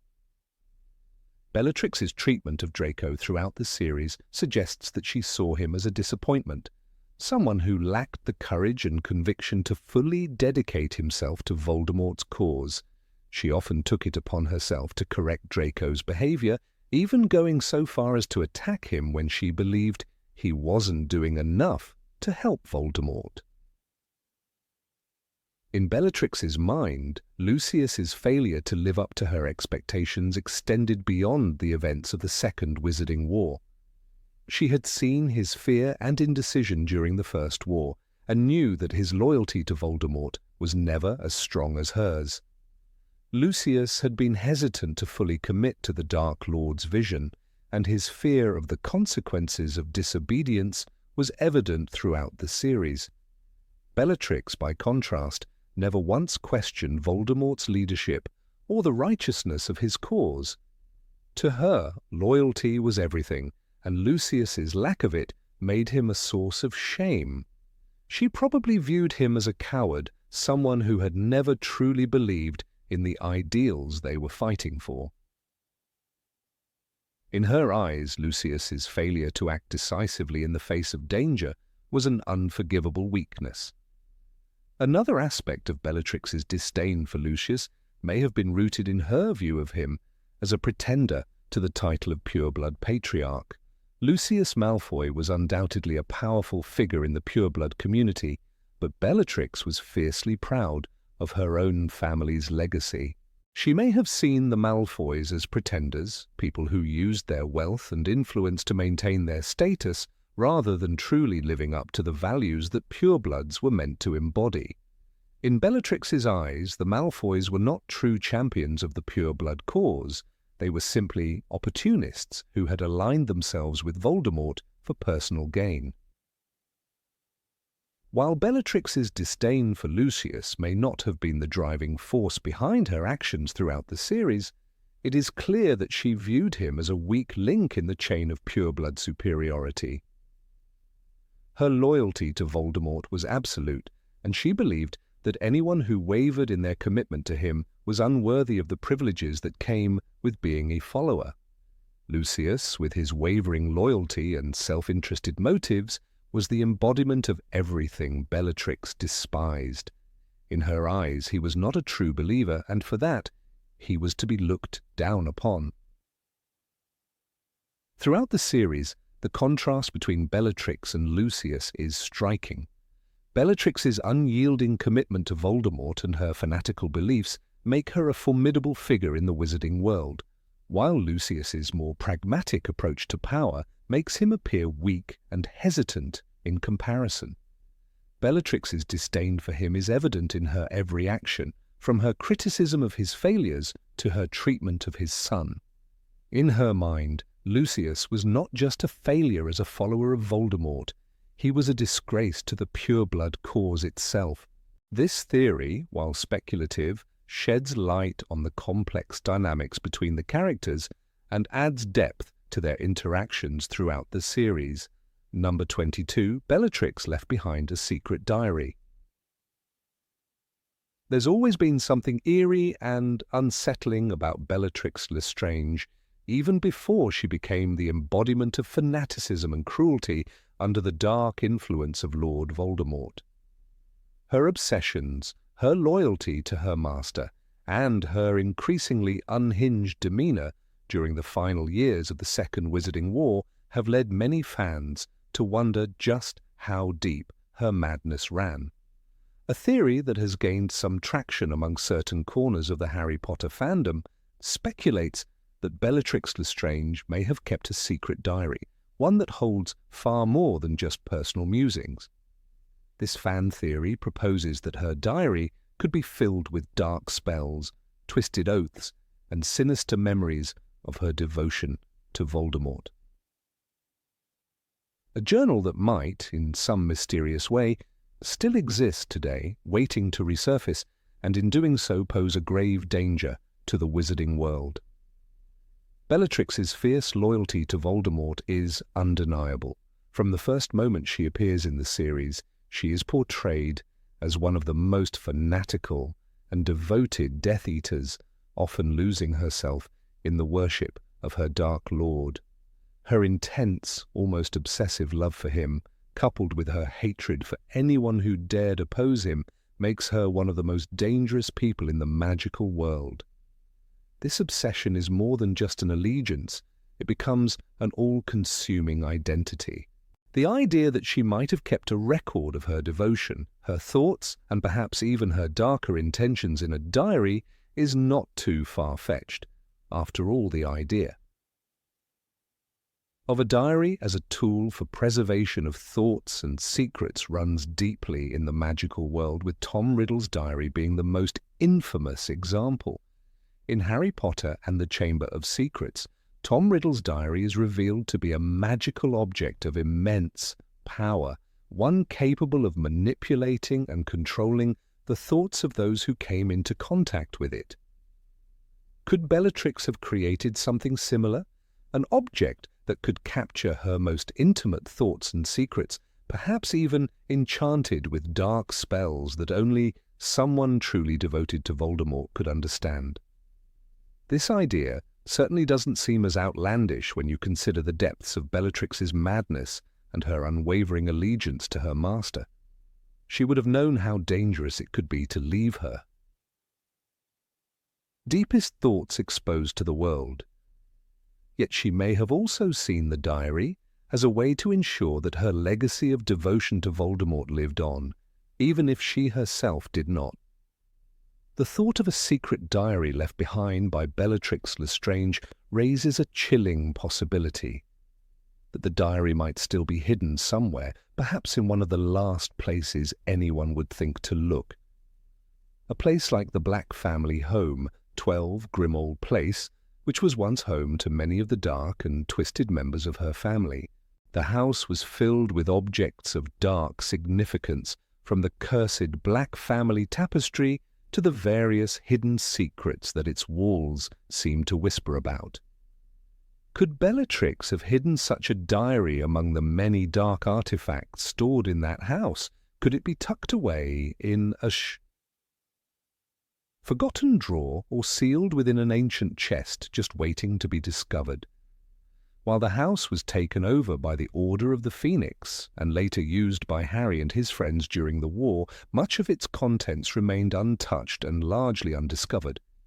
It's easy to imagine a scenario where a hidden compartment or an obscure piece of furniture could contain Bellatrix's diary, lying dormant and unnoticed by those who have lived in or visited the house since the fall of the Dark Lord. The fact that Kreacher, the Black family house elf, was so loyal to Bellatrix's side of the family adds another layer of intrigue. Perhaps in his servitude to the family, Kreacher could have been privy to the secret of the diary's hiding place. If so, it's possible that the house elf could have hidden it away somewhere, ensuring it would not fall into the wrong hands, perhaps even keeping it for himself. But if the diary isn't hidden in the Black family home, there's another possibility. It could have been taken by the Aurors after Bellatrix's capture during the final battle. Aurors, skilled in investigating the darkest corners of the wizarding world, would have been keenly aware of the significance of anything tied to Bellatrix Lestrange. A diary filled with dark spells, personal reflections, and a detailed account of her time with Voldemort would be an invaluable asset in understanding her mindset and the inner workings of the Death Eaters. Yet what if something darker lurks in the pages of that diary, something that hasn't been fully examined or understood? If the diary were not thoroughly destroyed, it could still be in the hands of someone who does not understand the danger it poses. This scenario brings to mind the fear that the diary, if found by the wrong person, could lead to a new generation of dark wizards and witches. It's not hard to imagine a curious, ambitious young wizard or witch, perhaps one disillusioned with the peace of the post-Voldemort era, stumbling upon Bellatrix's diary and reading the fanatical musings of a woman who believed in nothing but total domination and devotion to Voldemort. Her words, full of fervor and unrelenting hatred, could easily influence someone seeking power, convincing them that Voldemort's vision of the wizarding world is the only truth worth following. The allure of Bellatrix's diary, then, might lie not just in the personal details of her life, but in the power it could bestow upon those who understand it. The spells contained within it might not be of any typical magical significance. They could very well be forbidden curses and incantations crafted by Bellatrix herself, dark magic of the most twisted kind, meant only for the most fanatical followers of Voldemort. To read her diary would be to delve into the very mind of someone whose actions led to some of the most heinous atrocities the wizarding world had ever seen. The idea that such a powerful and dangerous object could resurface is enough to send shivers down the spine of any wizard or witch who values peace and order. It's important to remember, too, that Bellatrix was not just a mere follower of Voldemort. She was one of his most trusted and devoted. In Harry Potter and the Half-Blood Prince, Bellatrix's worship of Voldemort is displayed vividly when she confesses that she would die for him without hesitation. Her absolute loyalty to him was her defining trait, and it's this same loyalty that might have driven her to record her every thought, every action, and every spell she performed for his sake. In a sense, the diary could have served as a tool for self-preservation, a way for Bellatrix to ensure that her unyielding devotion would never be forgotten. She might have even seen it as a way of continuing her work long after her death, knowing that someone would one day find her writings and be inspired to carry on her twisted legacy. For those who might dismiss this theory as pure speculation, it's worth considering the darker elements of Bellatrix's character. Throughout the books, she is portrayed as being ruthlessly dedicated to Voldemort, never wavering in her commitment to him. Her willingness to perform unspeakable acts of violence, such as torturing Neville Longbottom's parents into madness, is a testament to her unflinching loyalty. A diary filled with dark thoughts and spells would be a natural extension of her character, a way for her to express herself in a world that valued nothing but power and domination.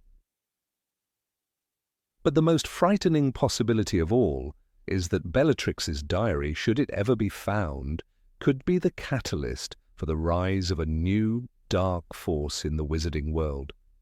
The diary, with its twisted oaths and malevolent spells, could easily inspire a new generation of followers, just as Tom Riddle's diary did for Ginny Weasley. If someone were to uncover it and read its contents, they could be unknowingly pulled into a web of dark magic, seduced by the words of a woman who believed in nothing but death, destruction, and the supremacy of the dark forces. In this sense, the diary's potential for danger is not just in what it reveals, but in how it might influence those who encounter it. The prospect of Bellatrix's diary surviving, hidden somewhere in the shadows, serves as a chilling reminder that the darkness of the past is never truly gone. Whether it's buried in the Black family home or tucked away in an evidence locker, the threat of Bellatrix's fanatical words and the dangerous spells she might have recorded could still, one day, come to haunt the wizarding world. Number 23, Bellatrix was ready to kill Voldemort if he ever betrayed her. Bellatrix Lestrange, the infamous Death Eater, has long been a subject of fascination among fans of the Harry Potter series. Her unwavering loyalty to Voldemort has been portrayed as one of her defining traits. But what if that loyalty had a limit? What if, beneath the madness and fanaticism, there was a hidden side to Bellatrix, a side that was driven not just by blind devotion, but by a deep, seething pride that could have led her to do something unimaginable, kill Voldemort himself? One of the most controversial fan theories suggests that Bellatrix's loyalty to the Dark Lord was not absolute. Rather, it was tied to her pride and ego. As twisted as it sounds, this theory posits that if Voldemort had ever turned against her, rejected her, or chosen another in her place, Bellatrix might have become one of the most dangerous and unpredictable threats to his reign of terror. It is easy to imagine her, with all the madness and obsession that defined her, as a woman driven to vengeance rather than one who would quietly fade into obscurity. To understand this theory fully, we must first examine Bellatrix's character in the context of her relationship with Voldemort. She is not simply a servant, she is his most fervent admirer, almost to the point of worship. Her devotion is so intense that it clouds her judgment and fuels her sense of self-worth. For Bellatrix, Voldemort is not just a master, he is the embodiment of her own power and identity. This is shown throughout the series, particularly in her actions during the Battle of the Department of Mysteries. When Harry Potter and his friends break into the Ministry, Bellatrix is relentless, unleashing her fury on anyone who dares to oppose her master. She fights with an almost fanatical zeal, fully immersed in the belief that she is not just serving Voldemort, but that she is part of something much larger than herself. But there is something more to Bellatrix's devotion that we must consider: her pride. Throughout her life, Bellatrix has been a woman of status, privilege, and influence, coming from a long line of pure-blood wizards. Her family, the Black family, is known for its strict adherence to blood purity, and Bellatrix's own sense of superiority is rooted in this heritage. She is not just loyal to Voldemort because he is powerful, she follows him because she believes that she, too, is powerful by association. This pride is an integral part of her identity and would not allow her to accept being rejected or replaced. In her eyes, she is not just a tool to be used, she is a queen in her own right, and to be cast aside would be an affront to her very being. The idea that Bellatrix might have turned on Voldemort is not entirely without precedent in the Harry Potter universe. There are moments in the series that hint at her fragile sense of loyalty, suggesting that it is not as unshakable as it first appears. One key moment occurs during the final battle in Harry Potter and the Deathly Hallows. When Voldemort orders the Death Eaters to kill Harry Potter, Bellatrix is one of the most eager to comply. She has been an ardent supporter of Voldemort for years, and she believes that killing Harry will solidify her place at his side.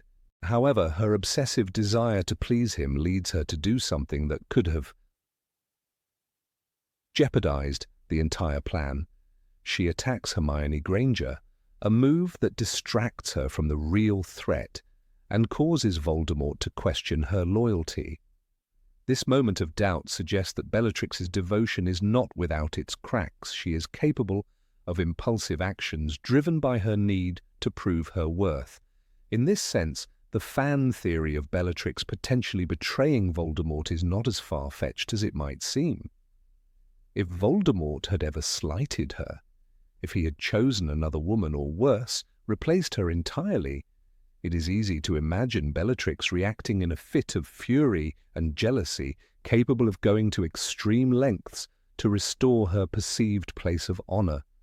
After all, her pride and vanity are as powerful as her hatred for Harry Potter and her obsession with Voldemort. The idea of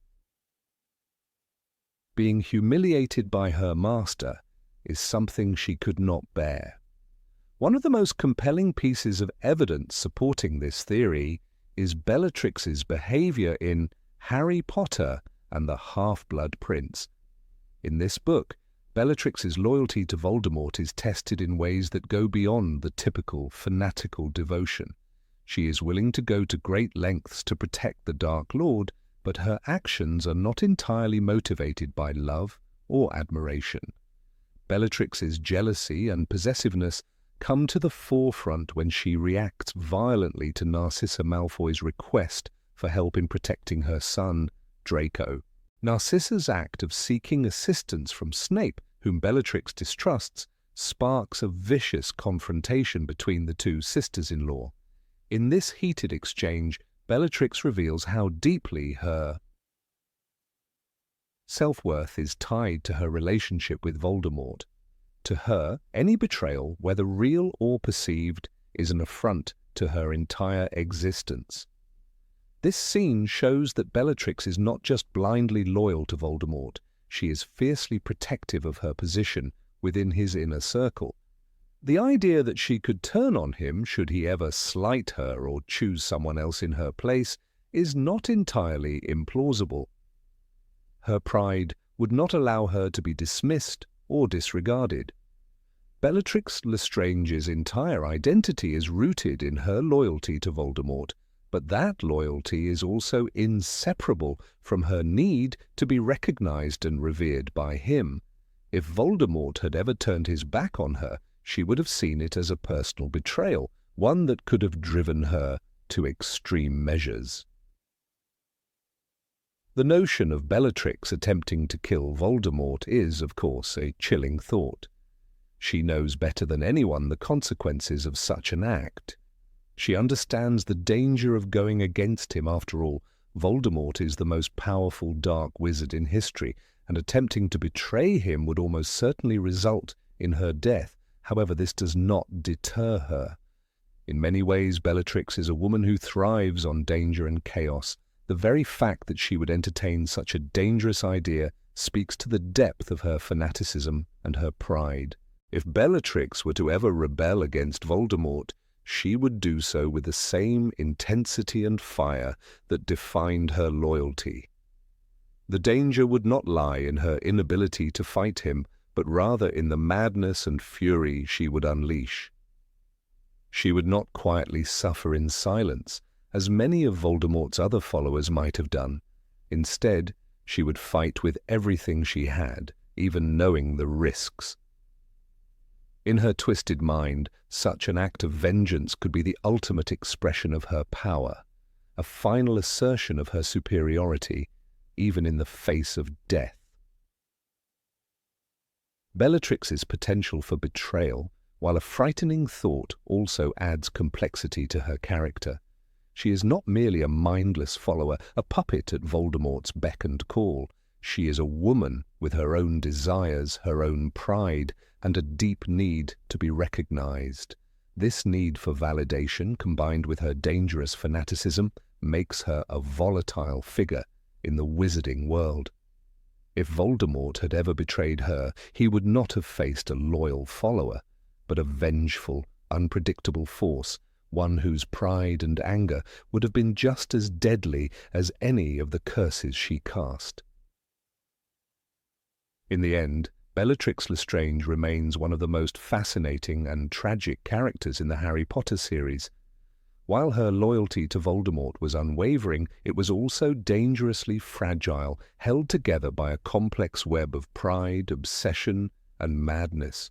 If Voldemort had ever chosen to cast her aside, he would have faced a wrath unlike anything he had ever imagined, one born not of loyalty, but of a burning desire for revenge. Number 24. Azkaban enhanced Bellatrix's magical powers. In the world of Harry Potter, where magic permeates every facet of life, the question of how certain characters evolve or are affected by their environments is a captivating subject for speculation. One such character whose evolution raises eyebrows and fuels intense debates is Bellatrix Lestrange. Known for her sadistic nature, deep devotion to Lord Voldemort, and raw power, Bellatrix's time in Azkaban stands as a pivotal moment in her arc. While many assume that her time in the notorious prison must have broken her, some fans present a much more intriguing and darker theory. Azkaban did not weaken Bellatrix, it empowered her. To understand this theory, one must consider Bellatrix's personality and powers prior to her imprisonment. From the very first time she's introduced in Harry Potter and the Order of the Phoenix, Bellatrix is depicted as a fervent supporter of Lord Voldemort. Her madness is evident in her vicious cruelty, not just toward enemies, but even toward her own family. Her loyalty to Voldemort, which borders on obsession, is matched only by her unrestrained magical abilities.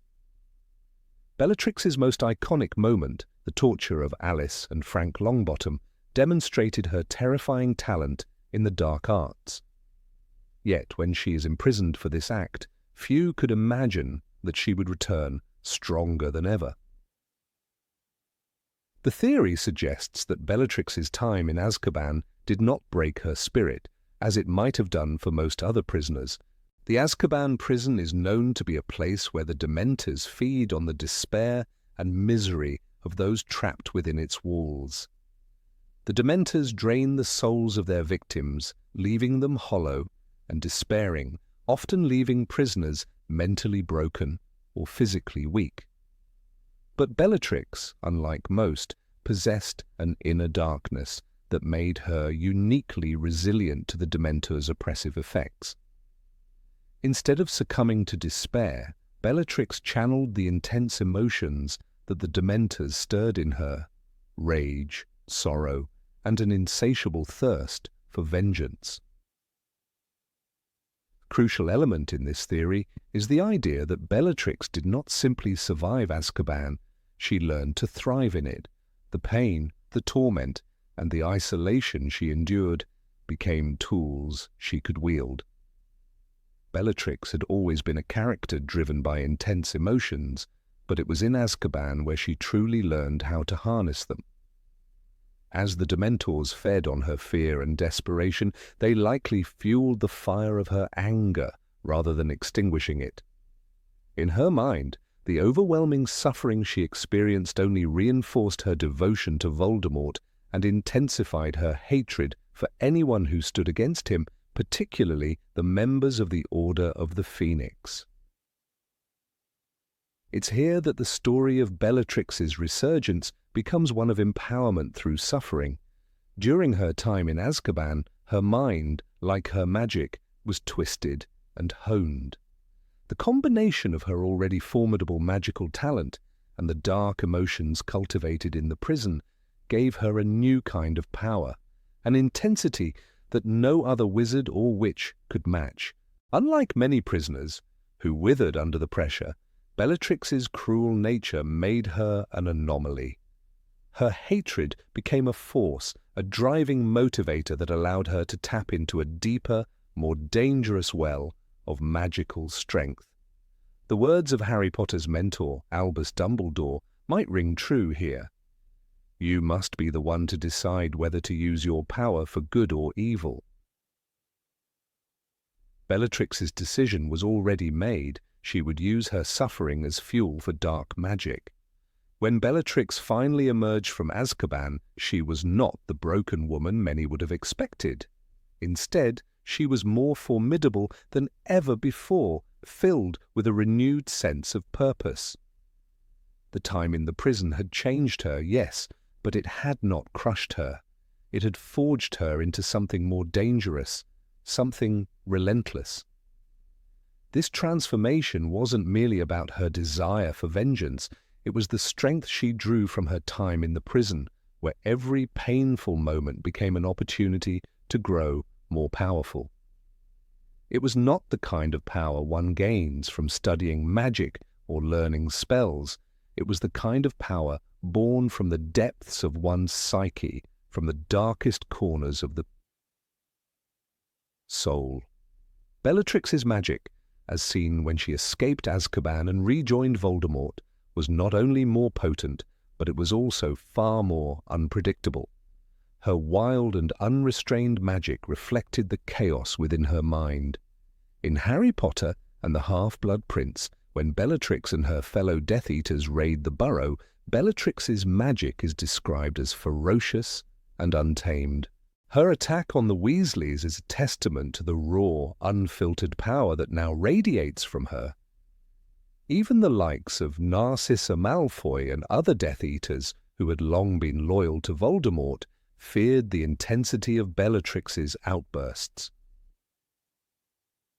One of the most telling examples of Bellatrix's transformation is her fight with Molly Weasley in Harry Potter and the Deathly Hallows.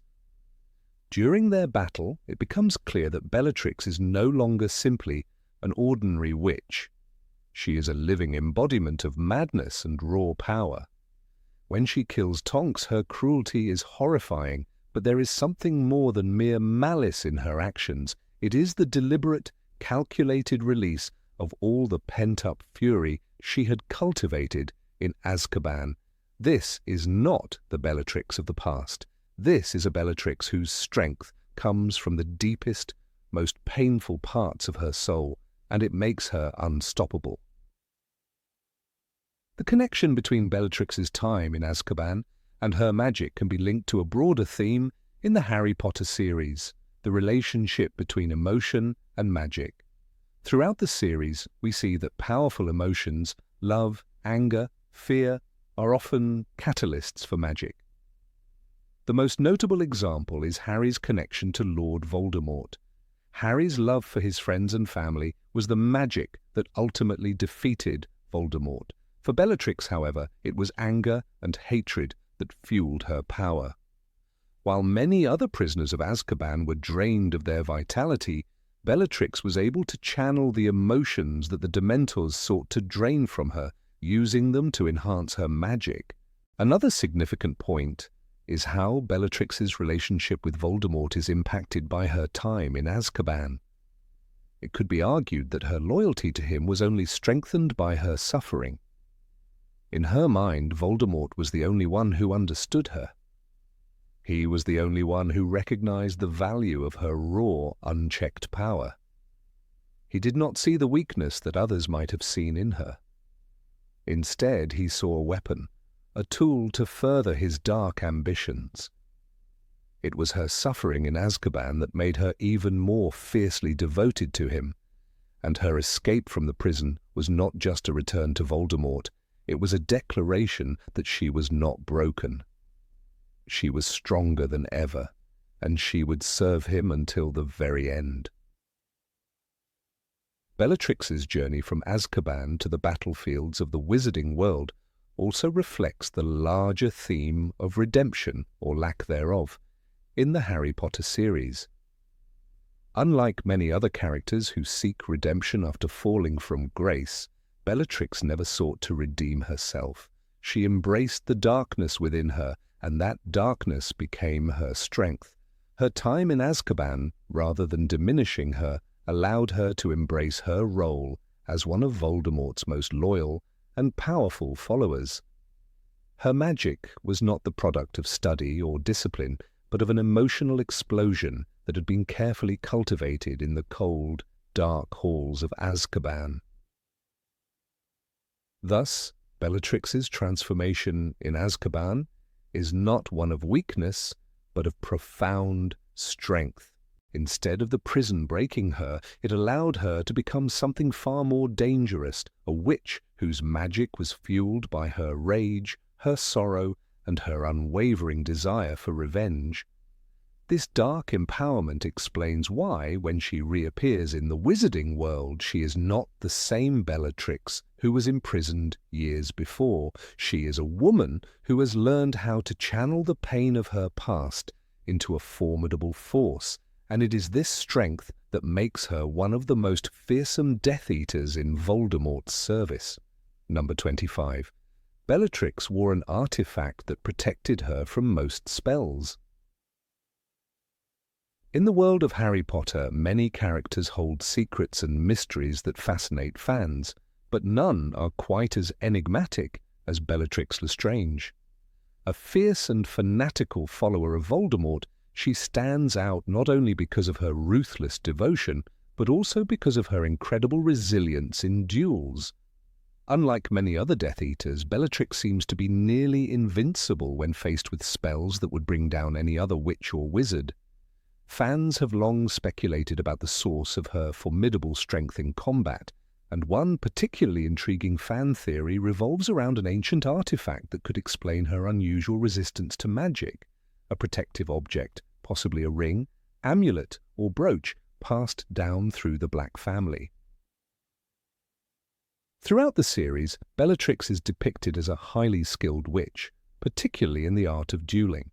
She stands out during the Battle of the Department of Mysteries in Harry Potter and the Order of the Phoenix, where she takes on multiple opponents, including Hermione Granger, Ron Weasley, and Harry Potter himself. Bellatrix's endurance in battle is remarkable, and even when she is hit by powerful spells, she often emerges unscathed or unaffected. For example, when Harry and Bellatrix clash during the chaotic scenes in the Ministry of Magic, he throws spells in her direction, and yet she deflects them with ease, only showing signs of exhaustion from the long confrontation. This strange invulnerability has led some fans to hypothesize that Bellatrix was wearing a magical artifact designed to protect her from harm. This fan theory is built upon the fact that Bellatrix Lestrange, as a member of the Black family, was part of a long lineage of witches and wizards who valued ancient and powerful magical objects. The Blacks, notorious for their deep connection to the dark arts, were known to possess relics that carried potent magic. Bellatrix, being a direct descendant of this family, might have inherited an artifact of great significance, one that could shield her from even the most dangerous spells. This would explain why she appeared so impervious to harm in a way that other Death Eaters, or even other skilled witches and wizards, did not. The idea of a magical object that provides protection in duels is not far-fetched in the wizarding world. Throughout the Harry Potter series, we see examples of enchanted objects that grant their owners special powers. For instance, Harry himself is known to have worn a magical charm, his mother's sacrificial love, against Voldemort's curse. The concept of magical amulets or rings imbued with protective properties is well established in J.K. Rowling's universe. It is entirely plausible, therefore, that Bellatrix might have possessed a similar item, designed specifically to protect her in battle. There is a subtle clue in Harry Potter and the Half-Blood Prince that suggests such a possibility. When Bellatrix enters the scene during the meeting at Malfoy Manor, she is described as wearing a brooch that seems to shimmer with an otherworldly light. While this brooch is not specifically identified as an artifact of protection, its prominent placement on her attire could be a hint that it holds a magical function. The shimmer could easily be interpreted as the effect of a protective charm or enchantment placed upon it. It is not uncommon in the wizarding world for magical objects to be both decorative and functional, and Bellatrix's brooch might have served as a tool to deflect or absorb spells during her many violent encounters. Moreover, the Black family's obsession with pureblood status and its ties to the dark arts are further evidence of Bellatrix's potential access to such an artifact. The Blacks were known to possess relics of great power, many of which were passed down from one generation to the next. These magical objects were carefully guarded and often protected by powerful enchantments. For example, the Black family tapestry, which tracks the bloodlines of the family, is heavily enchanted and can even reveal the fates of family members.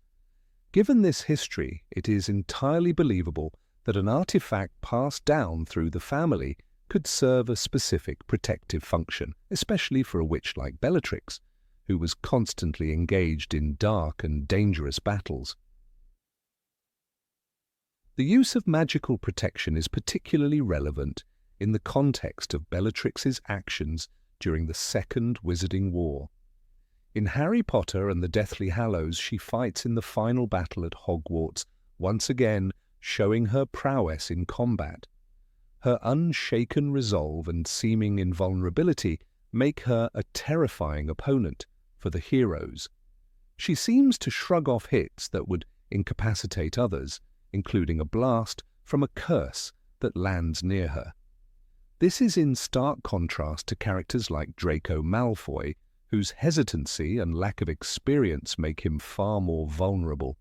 Bellatrix's unyielding nature in battle suggests that there is something beyond just her skill that keeps her standing, something that allows her to dodge and absorb blows that others would not survive. One of the most significant examples of Bellatrix's seeming invulnerability occurs during the climactic fight between her and Molly Weasley in Harry Potter and the Deathly Hallows. As Bellatrix raises her wand to strike at Ginny Weasley, Molly intervenes and faces her down in a duel.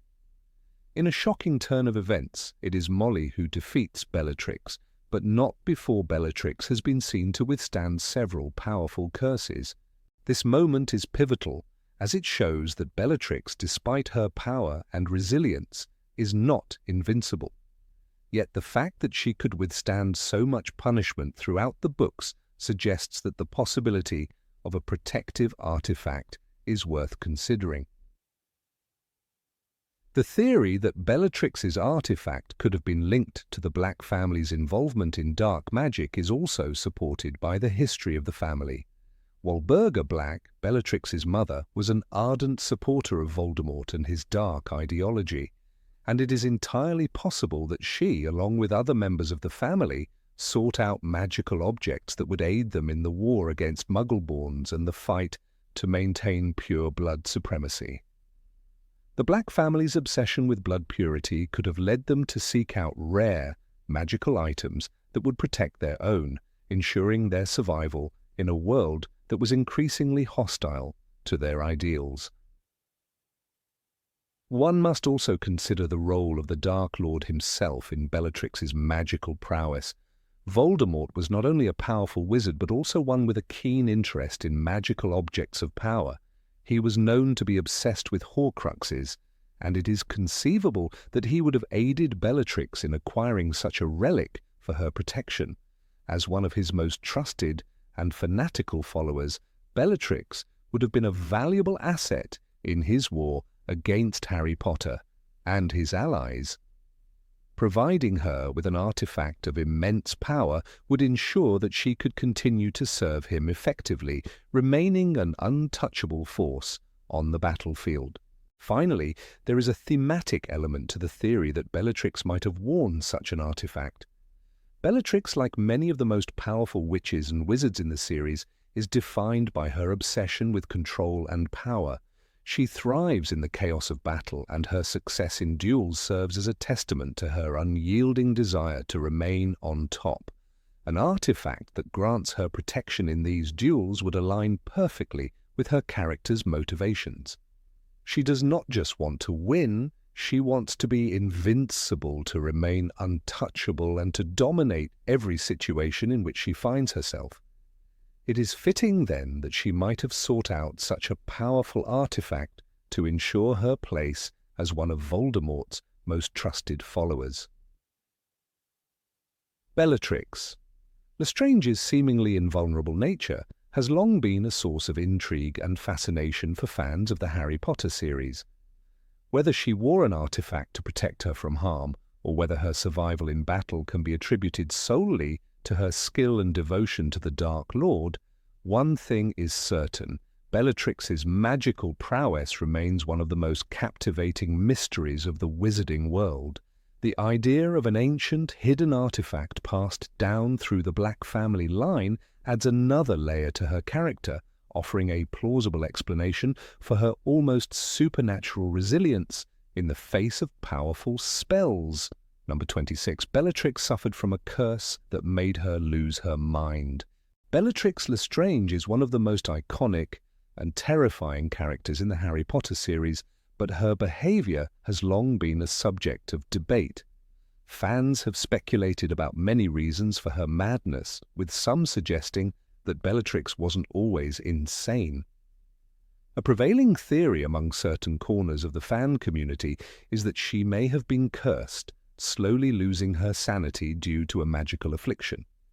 The idea is that Bellatrix's erratic behavior wasn't simply a product of her time in Azkaban, nor was it just the result of her loyalty to Voldemort. Instead, some believe that a curse, possibly cast by Voldemort himself or an ancient enemy of her family, was slowly eroding her mind, transforming her into a puppet of her own madness. This theory suggests that Bellatrix's laughter, which is often described as maniacal, might not be the spontaneous reaction of someone fully aware of their actions, but rather the outward expression of someone struggling with the overpowering effects of a curse. The frequent mood swings, the unshakable obsession with Voldemort, and her inexplicable moments of violent outbursts could all be symptoms of a deeper magical affliction. Bellatrix was a woman of tremendous intelligence and power, but over time, something began to unravel within her. It wasn't just the years of imprisonment in Azkaban that broke her, but the possibility that something darker was at work. Many fans point to Bellatrix's extreme loyalty to Voldemort as evidence of her eventual madness, but it's important to consider how she was before her fall. The Lestrange family had long been known for its magical prowess, and Bellatrix herself was once a prominent figure within the wizarding elite. Her marriage to Rodolphus Lestrange, a respected Death Eater, indicated a life of privilege and status. However, the question arises, when did she start to change? Some fans argue that the turning point in Bellatrix's life wasn't just her acceptance of Voldemort's cause, but the gradual onset of her curse. If we consider the possibility of a curse at work, it might explain why Bellatrix's transition from a respected, proud member of the wizarding world to a mad, obsessive follower of Voldemort seemed so abrupt. A significant clue in this theory is Bellatrix's behavior when she is first introduced in the books. She is portrayed as not just a follower of Voldemort, but someone deeply involved in his inner circle, even before his rise to power. However, her actions during Voldemort's first fall from power leave many unanswered questions. She is sent to Azkaban for her crimes, which include the torture of the Longbottoms, and is described as being utterly devoted to her master. The time in prison, some argue, may have been the final push for Bellatrix's sanity, but it is equally plausible that she was already starting to slip before her imprisonment. This leads to the theory that she was under a curse long before she was imprisoned in the notorious wizarding prison. Bellatrix's behavior post-Azkaban supports the idea that her insanity wasn't solely due to the trauma of imprisonment. Upon her release, she is once again fiercely loyal to Voldemort, but she exhibits signs of a deeper instability. In Harry Potter and the Order of the Phoenix, when Bellatrix is introduced to the story, her behavior is erratic and disturbing. She laughs inappropriately, seems to have a strange obsession with torture, and often reacts violently to situations that would otherwise be manageable. The curse theory suggests that these behaviors are not just the result of her loyalty to Voldemort, but are in fact the symptoms of a magical affliction. Her mania is not simply a reflection of her mental state after Azkaban, it is the physical manifestation of a curse slowly unhinging her mind. There is also the peculiar case of Bellatrix's obsession with her appearance.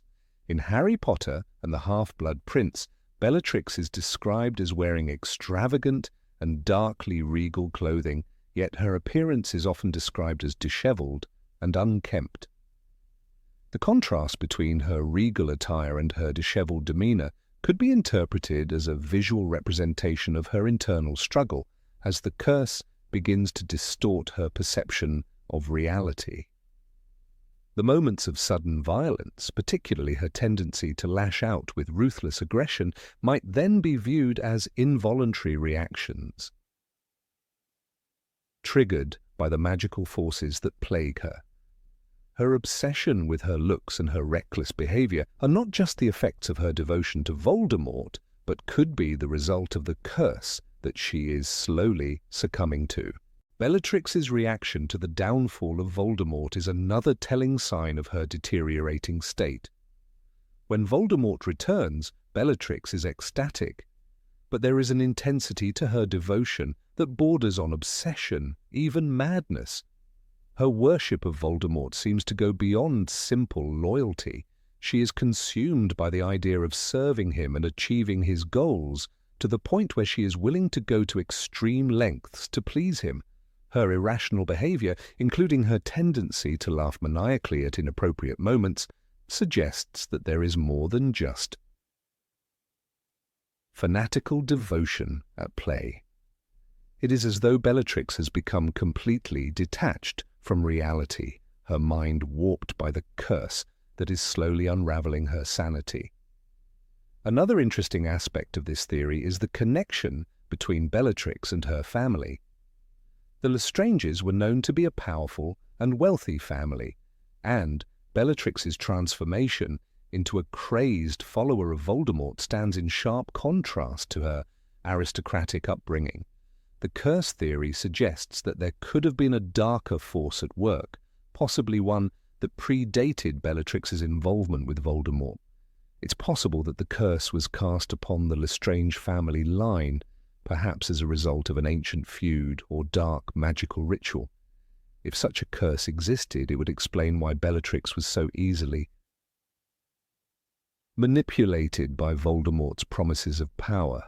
The Lestranges, once a powerful and respected family, were ultimately reduced to madness and destruction under the weight of this curse. There is also the possibility that Bellatrix's curse was tied to the rise of Voldemort's influence. In this context, Voldemort could be seen not just as a manipulator of people, but as a force that accelerated the curse's effects. His ability to warp and control the minds of those around him is well documented throughout the series. He could have easily used his magical prowess to heighten the effects of the curse, pushing Bellatrix further into madness.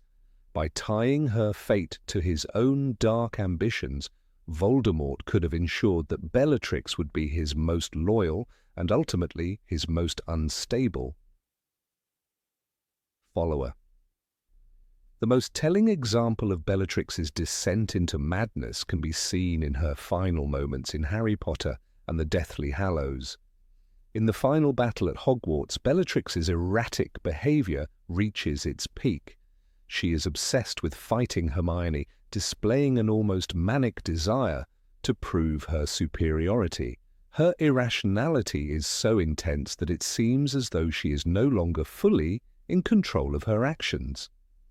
This moment encapsulates the ultimate manifestation of the curse that has been slowly working its way through Bellatrix's mind. She is no longer just a loyal Death Eater, she is a woman completely consumed by the madness that the curse has forced upon her.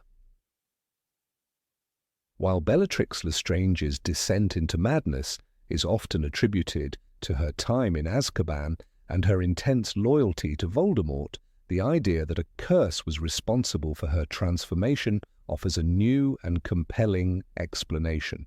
This theory sheds light on the underlying magical forces at play in her life, forces that were beyond her control.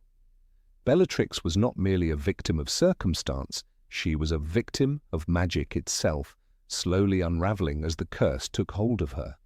The curse theory adds a layer of complexity to Bellatrix's character, turning her from a mere villain into a tragic figure, one who was not entirely responsible for her own madness, but rather a puppet to an unseen magical force. Number 27. Bellatrix was a descendant of the legendary Dark Witch, Morgana Le Fay. In the magical world of Harry Potter, where myths intertwine with history and bloodlines hold untold power, there exists a fan theory that stretches the imagination into the realm of ancient legend. This theory suggests that Bellatrix Lestrange, the infamous Death Eater and loyal servant of Lord Voldemort, is not just a dangerous and fanatical witch. She is, according to some, a direct descendant of one of the most legendary figures in British mythology, Morgan Le Fay, the dark sorceress from the time of King Arthur.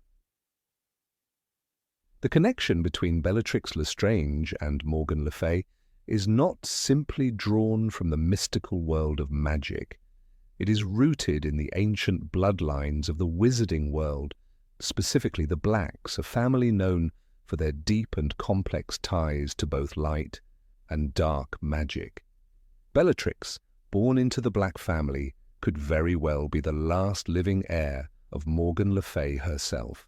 This theory proposes that Bellatrix inherited not just the raw magical power of her bloodline, but also the same dark, dangerous tendencies that made Morgan Le Fay one of the most feared and dangerous witches in history. Morgan Le Fay's legacy, as described in British legend, is that of a powerful, nearly mythical sorceress who wielded great control over both magic and people. She was feared by many not just for her strength, but for her cunning and her willingness to use magic for purposes of her own dark designs. It is said that Morgan Le Fay's beauty, power, and cruelty were unmatched, and in many ways she represented the very essence of forbidden magic. Some believed she was the sister of King Arthur's mother, Igraine, making her not only a figure of magic, but a political force to be reckoned with. Her connections to Camelot's royal bloodline would have allowed her to manipulate, deceive, and control the most powerful people of her time.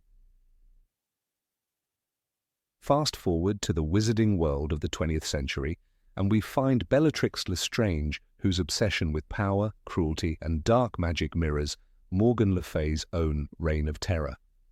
Bellatrix's most notable trait, as revealed through her many actions during the series, is her complete devotion to Lord Voldemort, which she equates with an almost religious fervor. Her loyalty to Voldemort goes far beyond that of an ordinary follower. It is a manifestation of her deep-seated belief in the superiority of dark magic and her desire to see the wizarding world shaped by her twisted ideals. This fan theory proposes that this obsession is not just a product of her environment, but rather a deeply ingrained aspect of her heritage passed down through generations of dark magic practitioners.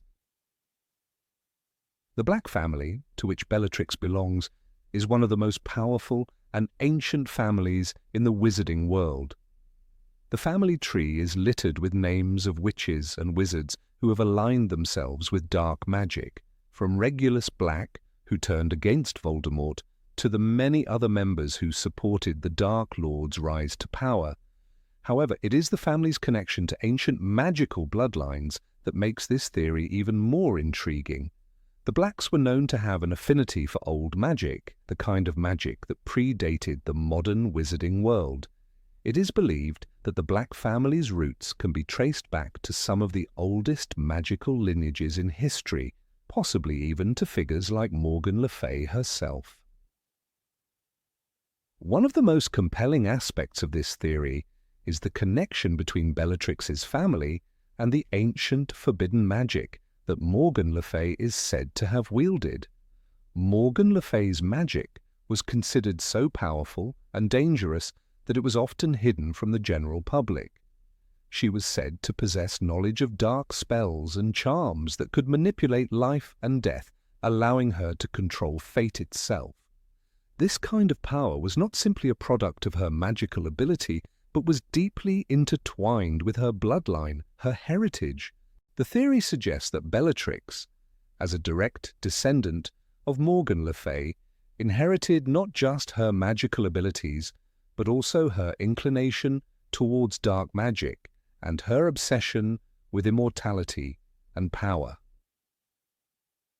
Bellatrix's actions throughout the Harry Potter series show a chilling resemblance to the legends of Morgan Le Fay. She is a woman who would stop at nothing to achieve her goals, even if it meant using forbidden magic or sacrificing her own humanity in the process. Bellatrix's ultimate devotion to Voldemort, whom she sees as the only true wizarding ruler, reflects Morgan Le Fay's own desires for control and domination. Both women are willing to sacrifice everything for their power and their dark ideals, and both are driven by an unyielding belief in their own superiority. Moreover, the dark magic that Bellatrix uses is not just the standard spells that other witches and wizards wield. It is the ancient, forbidden kind of magic that stretches back through the centuries, magic that is so potent and dangerous that it can warp the very fabric of reality. Bellatrix's ability to torture and kill with a single glance, her skill in the dark arts, and her willingness to commit unspeakable acts all point to the kind of magic that Morgan Le Fay herself would have used in her time. This theory suggests that Bellatrix's power is not just a result of her training or her allegiance to Voldemort, but is also a product of her bloodline and the dark legacy that she carries with her. The connection to Morgan Le Fay also adds an intriguing layer to Bellatrix's personal history. While many of the other Death Eaters are driven by personal ambition or fear of Voldemort, Bellatrix's loyalty seems almost familial in nature. Her actions are not just a means to an end, but a part of a much deeper, more primal drive. Bellatrix, in her madness, seems to believe that she is carrying out a legacy that is centuries old, one that connects her to the most powerful witches and wizards in history.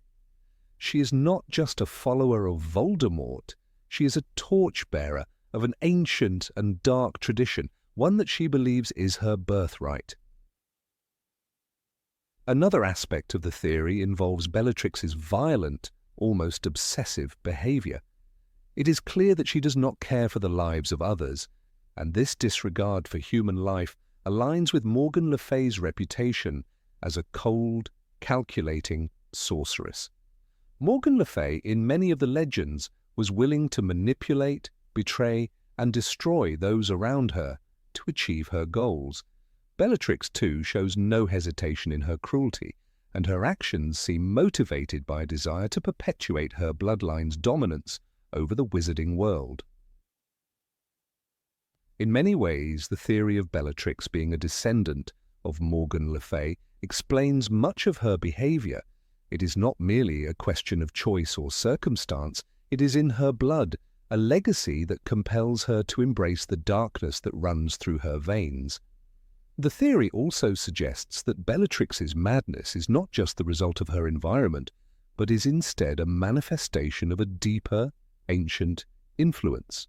The darkness that Morgan Le Fay once wielded has been passed down through the generations, and Bellatrix is the final bearer of that cursed legacy.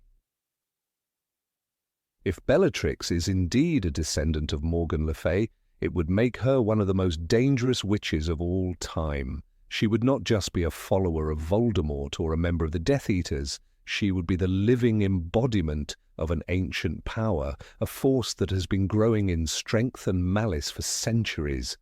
In her veins runs the blood of one of the most feared witches in history, and with it she carries the full weight of that dark legacy. Bellatrix Lestrange was never just a Death Eater.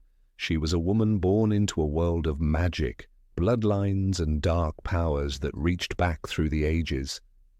Whether or not the theory of her being a descendant of Morgan Le Fay is true, it offers a fascinating glimpse into the magical world and the ancient forces that continue to shape it. Bellatrix, like her legendary ancestor, was a force to be reckoned with, and her legacy will forever be intertwined with the darkness that she carried within her.